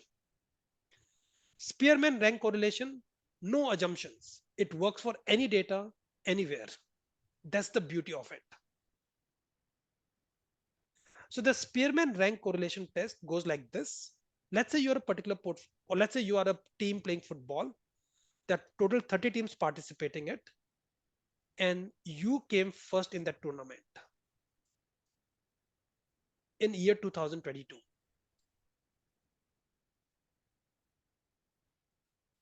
Next year in 2023, the same 30 teams participated, and you came 28. That was for team X. There was a team Y which came second in this year and which came first in the next year. What do you think about team X versus team Y? I would say that team X ka performance was by fluke they came first, right? Because if they were consistent, ठीक है, second नहीं, third नहीं, fourth, fifth तो आते, right? 28th, come on. But team Y is like the stronger team. They are consistent. The same thing applies to a portfolio manager, guys. If a particular portfolio manager makes a huge return in the first year, but loses lots of money in the second year, I would say that the first year, the performance was just by fluke, that she or he became the top portfolio manager. But this portfolio manager who is consistent is a better portfolio manager from all the attributes. So what the Spearman rank correlation does is it tries to see the difference in the rank in the last year versus this year. So that is nothing but D. And then you square all the D's and sum it and multiply by 6 and divide it by n square minus 1. Guys, this is the formula you have to remember. There's a derivation for it, why there's a number 6 and all of it, but it's not worth it getting into those details. Just remember the formula that the Spearman rank correlation is equal to 1 minus 6 sigma d square divided by n square minus 1, where n is nothing but the number of data points in the sample, d is nothing but the difference in the rank. So in this case, the difference in the rank is 27. Here, the difference in the rank is 1. I don't care whether it's a positive or a negative number because you're going to take a square any which ways.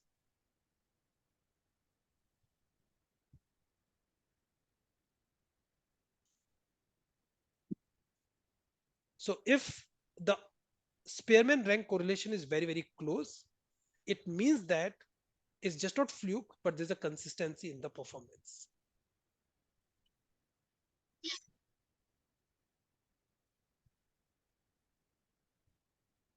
Guys, like I, you can go through the topic, but there's nothing much. Like you can read through some of the text, but the least important topic of everything we have done, I would say. So in terms of the importance of topics, guys, I would say nothing is like favorite for a CFA institute. But the only thing is the number of pages are less. That's the reason I called it least important.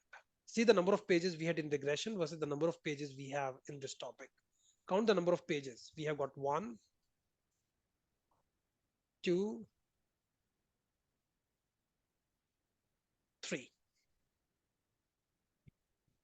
And count the number of pages you have in regression. It starts from this page 1, 2, 3, 4, 5,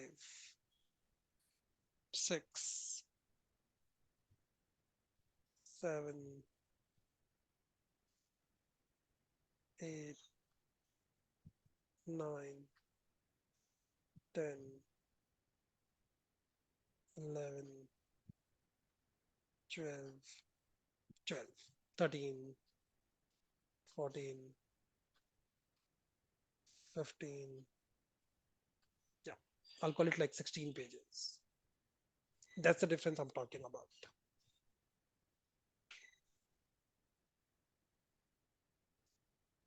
Okay, so that's mostly about it. Let's do some questions like for another 15-20 minutes and then we'll call it off. Which topic you want to do questions from? Time value of money, probability, standard deviation of a portfolio, Bayes theorem. Pick anything and we can do a couple of questions. Like, can we do the question next week when, like, I think we need little time to revise everything. काफी कुछ हो गया and like, We next can week. do questions in the next class, you mean? But the Yes. problem is, yeah, we don't get any other more session to do quants. We'll go to the next topic in the next class. And I don't have a flexibility.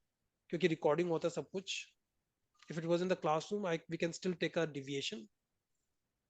But here, in crash course, we'll do lots of questions any which ways, which will be done after you're done with the studies. ठीक है, then we can. So pick one topic, we can do a couple of questions and we'll call it off. Anything which troubles you more or which you think needs more practice? Hypothesis. Sorry? Hypothesis testing? Okay, let's do some questions on that.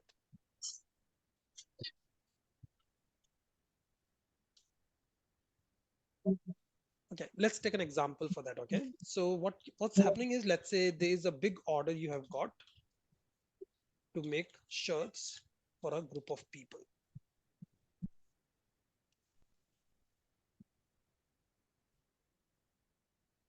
The total order size is equal, let's say the total order size is 10,000 t-shirts, or sorry, 5,000 t-shirts is what you have to make.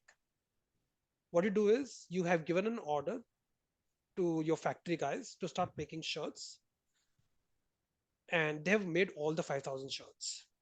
You deliver those 5,000 shirts, but the person who is the customer says that it's not the proper size. The size agreed was that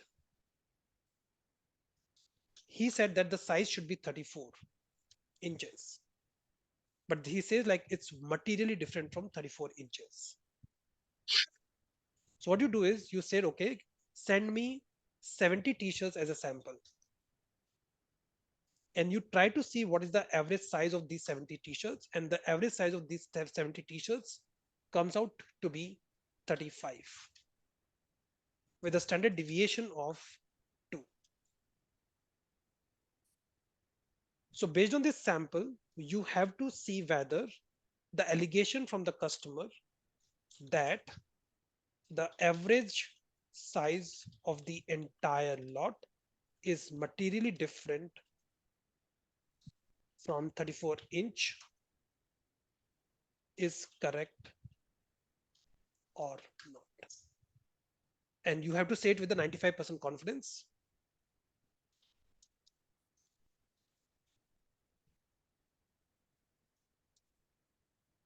So with 95% confidence interval, whether the average size of the entire lot is materially different from 34-inch or not. So this is what you have to prove. Understood the context? And guys, this is a very material application of it. Can you ask him to send all the 5,000 shirts? It'll be too much of logistics. And then ये तो size t-shirt का size देखना है. But let's say you have to do more work around it, to do more testing of it.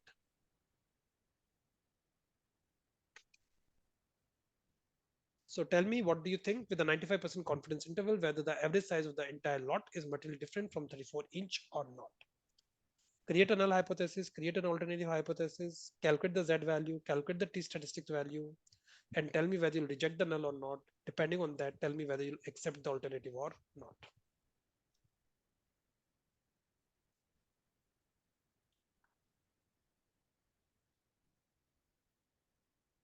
Ansh, can you please show us the table, Z score table? Okay, so guys, the thing here is for 95%, remember the numbers. Sometimes they may not give you the table for 95%. Okay, so the number here is 1.65. Well, 1.65, right?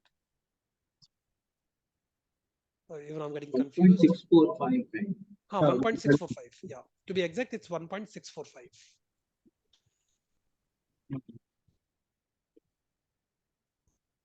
So 95% कहाँ चला गया? 95% 1.645. Yeah, that's correct.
I think we will fail to accept the null hypothesis. Okay, is that correct? Okay, tell me what is the what is the alternative hypothesis here? There is 95% certainty that there is material difference in the size. Average is not equal to 34. That's your alternative hypothesis. And So what is the null hypothesis? average is equal to 34. So that is average is equal to 34, right? Hmm. Now in this case, my Z value is 1.645. My T statistics is equal to, or test statistics, sorry, not T statistics. The test statistic is equal to, what is my sample value, which is 35, 5 minus the minus 10 hypothesized value, 34, by divided by 2, 2, divided by 70. 70 का root.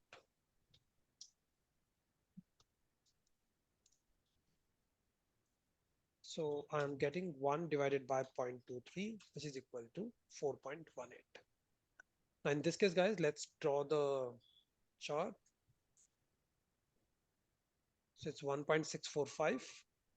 So first of all, you always reject it on the extremes. Hmm. So if Yes. it's 4.183, you'll reject, no? I tell like we will not accept the null hypothesis, right? No, you reject the null.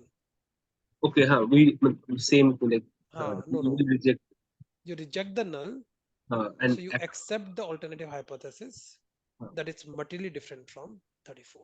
like I have one question. Like in this case, shouldn't it be a two-tailed event, not a I single was tail? going to talk, it's like none of you told me. I was Like like I'm waiting, getting like to 97.5% only. exactly. That's everything is wrong here. So given it's a two-tailed test, because if it's the shirt size is too big is a problem, shirt size being too less is a problem. So what I should do is I should go back to the table and I should look for 97.5. So the Z value is not 1.645, it's 1.96. 1.91. 1.96. 96. And in that case, if I draw the chart, if it's more than 1.96 or less than minus 1.96, so it's minus 1.96 and this is plus 1.96. In either case, you'll reject the null hypothesis. You'll reject the null hypothesis because the shirt size is too big. कि 35 मतलब अगर 35 size shirts हैं and see that standard deviation is very small. Most of the shirts are too big and it's just not based on one or two shirts, it's based on 70 shirts. So guys, you'll reject the null and you'll accept the allegation from the customer that the shirts are materially different from 34, and the reason here is that they're just too big. And if you do 33, the answer would be similar. It's just like the shirts are too small. That's the reason you're rejecting it. Hmm. But if it's based on only like let's say 10 shirts and the standard deviation is too high, plus minus 15 inches, then you won't be able to reject the null. Then you will not take the allegation from the customer.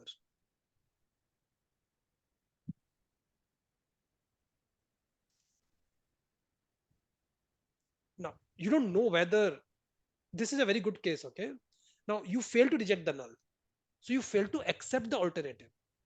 You just cannot take the allegation that the materials are materially different from 34 inch. But can you say they're equal to 34? No, that also you can't say. Hmm.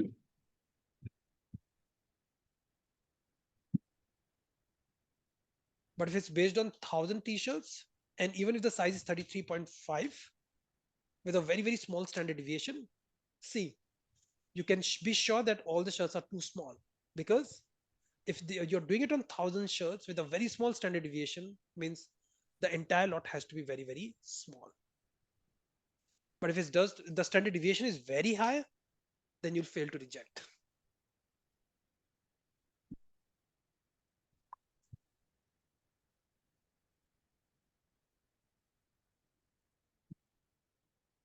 And question will never help you. Like, I'll be surprised if the question tells you it's a single tailed or two tailed.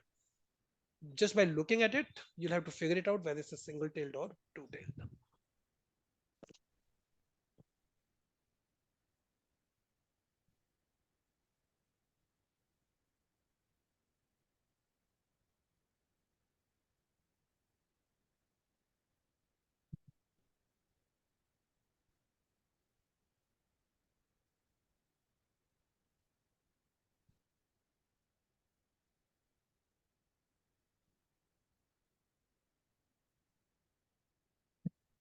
I have one question, Ansh.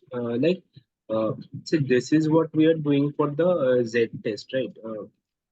But if some scenario comes when we have to use the student P distribution, Oh, okay, then so then also the everything will remain same. The only thing which will change cost table is, will change, right? The Z value will change, right? yeah. So let me just explain you. So if that was the case, I'll use a two-tailed test.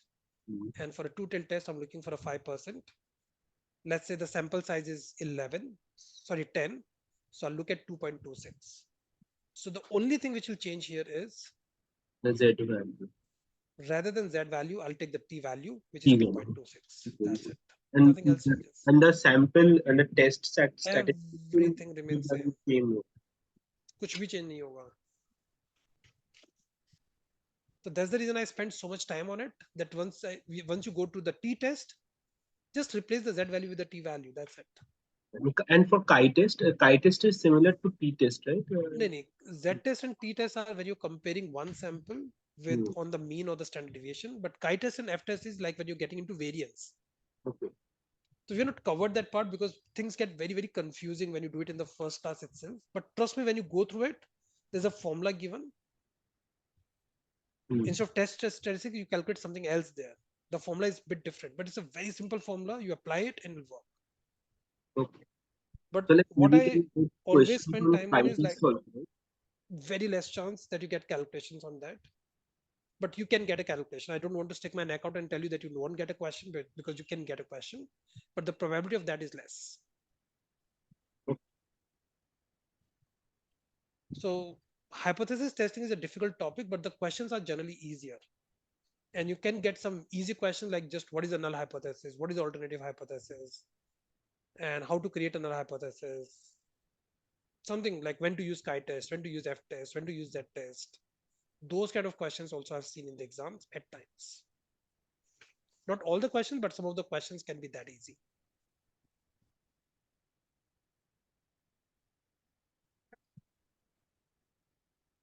Have you got the schedule for next week by any No, chance?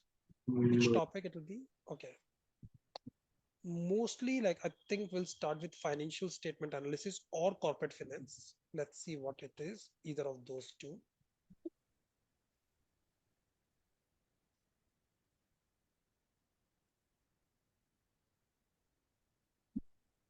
And in case of quants, guys, even if you cannot cover with the full quants, make sure that the time value of money, the discounting, compounding part which we discussed, Hmm. that you're very, very thorough with, because we are going to use that when we get into corporate finance. Hmm. And we're going to use it in all the other topics we do going forward. So it's an assumption that you know how to do the compounding and the discounting using the calculator and as a concept going forward. Hypothesis testing नहीं आएगा तो exam के लिए problem है, but it won't create problem when you do anything else. You're not going to discuss hypothesis testing anywhere outside quants. But discounting and compounding will come everywhere. So that's the reason we do quants as a first topic, so that we cover the time value of money.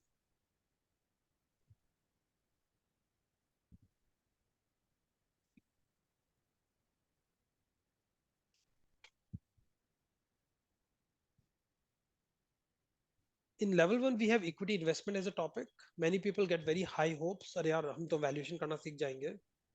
will know how to value a company, will become, like the Warren Buffett of the world. But just keep your expectation a bit low in level one, especially with respect to equity investment. थोड़ा सा ज़्यादा theory है equity investment में, and we don't get to the valuation till the last chapter of equity investment, and majority of the valuation is covered in level two. So abhi level one ka, if you ask me a syllabus, 90% is something not related to valuation, but only 10% is related to valuation. And when you get into the second level, this 10% has been zoomed in, and the entire thing is on the valuation when you get into level two.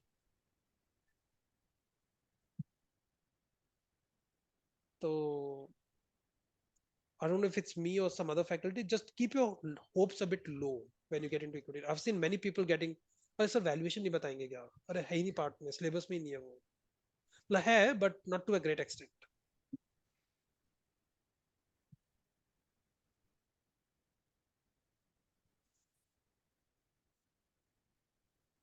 Anything else, guys? You want to spend some more time? Couple of more minutes? I'll be more than happy.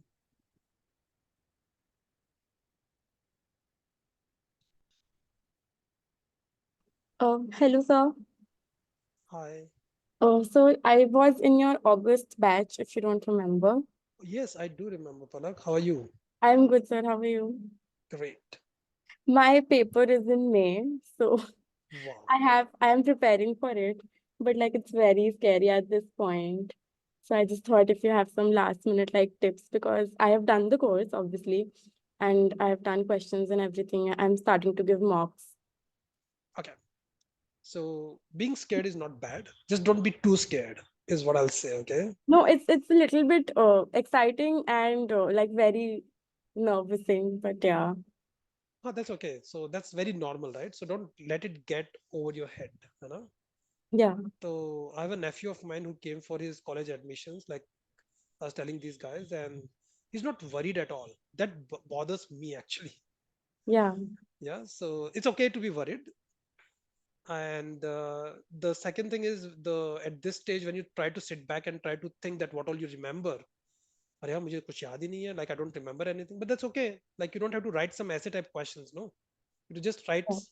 multiple choice questions. Um, just saying the obvious things. Don't miss even a single question in terms of marking the question. Even if you don't know the answer, just answer it. Yeah. Because there's no negative marking. Just stating the obvious. Uh, how much score you are getting in your mock papers roughly?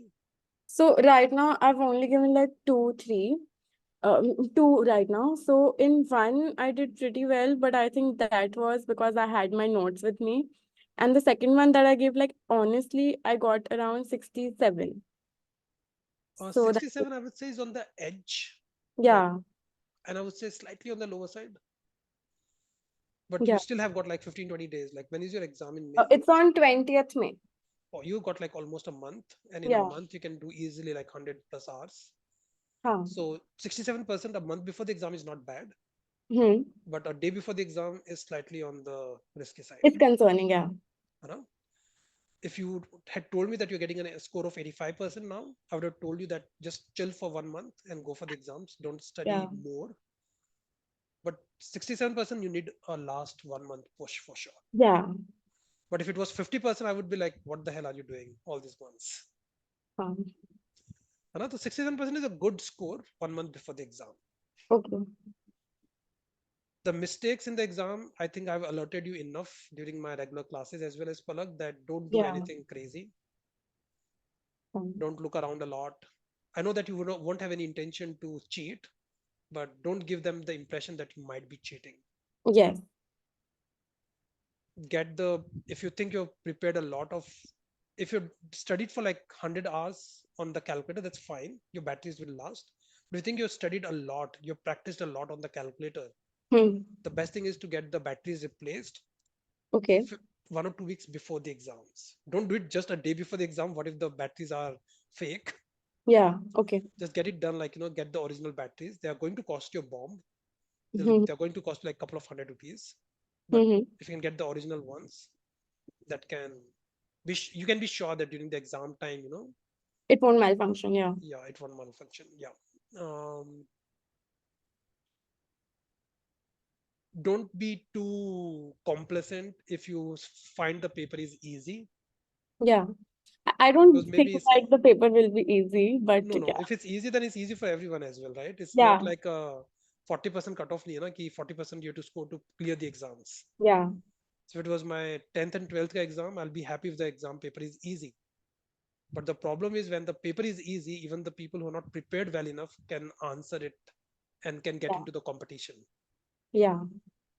At the same time, don't get too nervous if you find the paper to be very, very difficult. Yes.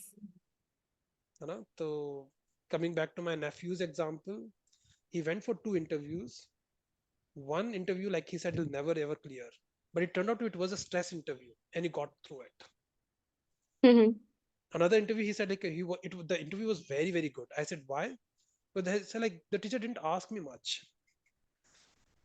And the reason the teacher didn't ask much, They were because not. like the teacher was very good, she was very jolly, and she was jolly to everyone. You getting my point, right?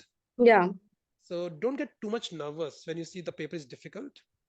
Mm-hmm. And one last very, very motherhood statement I'm going to make. But the reason we have a break in any sports, in any exam, so that you can start from a very, very clean slate. Yeah. So let's say if your first paper was very good, I've seen people screwing up the second half. Yeah. And if the first half was very bad, they just give up in the second half. And only after the exam, they realize that first half was bad for everyone. Yeah. Yeah. So start with a clean slate. Take it Okay. as like two different things, two different events, Yeah. completely independent random events. And so I still have this confusion that we give the percentage ka weightage to our subjects, no? But our paper is divided in two halves. So Yeah. if we are getting 20% of 180 questions for ethics or 20% of 90 questions of ethics is so 20% confusing. of 180 questions. I'm very, very sure about it. Yes, that is my very big confusion till now. Yeah, it's 20% of 180. So give it full respect, Yes, sir. though the I'm still syllabus giving is it very full small. respect. Yeah. Yeah.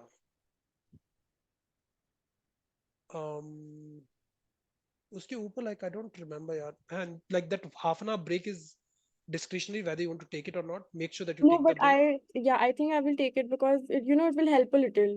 हाँ मतलब और क्या कर After लोगे मतलब आधा half घंटा hour, जल्दी there फ्री is no होके. point. Yeah. हाँ मतलब unless you are like making $1 million per half an hour, then you It won't is be not just like want to that, get, right? yeah, Yeah. So, you know, and carry your lunch box. I always say that. okay.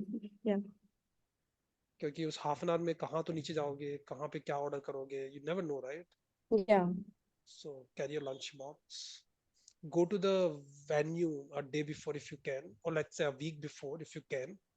No, You, it's near my house, so yeah, I will make sure to like go and check once. हाँ हाँ. And you can do it like off peak hours, right? जहाँ पे traffic वगैरह नहीं है, तो so that you can just go and come back very quickly Yeah. when you have to take a break from your studies. तो उससे थोड़ा पता रहता, right? And then you don't have to keep a lots of buffer on the examination day. Yes. Right. Make sure that you got the passport. Take the passport. Don't forget about it. I think And mostly we don't have to like carry anything else except for our passport, is what I know. yeah, Or examination ticket is on our phone. They will check yeah, it and then we keep it. yeah. Yeah. So the pen and paper, I think paper they give you there. They did. Yeah. Pen and pencil, I'm not sure. I'll Just carry yeah, pen. just carry it. Yeah, I'm not sure. Like I'll ask it. I'll remember to ask it the next time whether you can carry your own stationery or not. But this time I'll carry a couple of pens, couple of pencil, and couple of erasers. That's it. Hmm. You don't like okay. You don't need a pencil because there's no OMR sheet. But just Yeah. to do some rough work on your paper, I'll just carry a couple of pens. That's it. Okay. But when they're charging you so much fees, let's say if you forget to get the pen or paper, I'm sure they'll give it to you. Yeah. I hope. Yeah. So all the best, Palak. Like I told you, like whatever I could remember. So your classes were also so helpful because I couldn't attend like a few sessions for a few topics because I was doing CAT and all, which I think was a super waste of my time, honestly. But after that, I went through your recordings and everything. It was so helpful. Even like if you were not there, I felt like you're teaching like in person only. So thank you Oh, for that. I'll take it as a compliment. And when you clear the exams, when you tell me that you passed the exams, I'll feel it as a bigger compliment. Yes, I hope I've cleared the exam. Yeah, cool. Any other Thank question you have, Palak? no, no. Great. Thank you, guys, and see you sometime soon. Thank you. And all the best, Palak, in case we don't talk again before your exams. Yes, sir. Thank you. Wait, sorry, Souvik and Yogesh, I'll share the Excel sheet with you before you log off.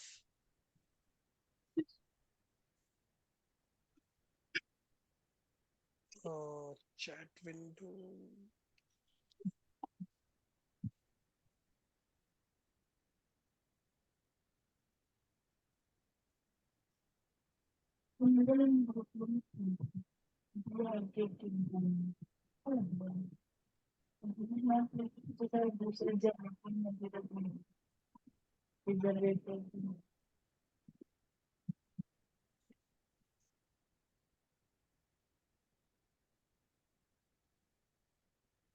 Yeah, Excel should be there in the chat window. You can download it from there.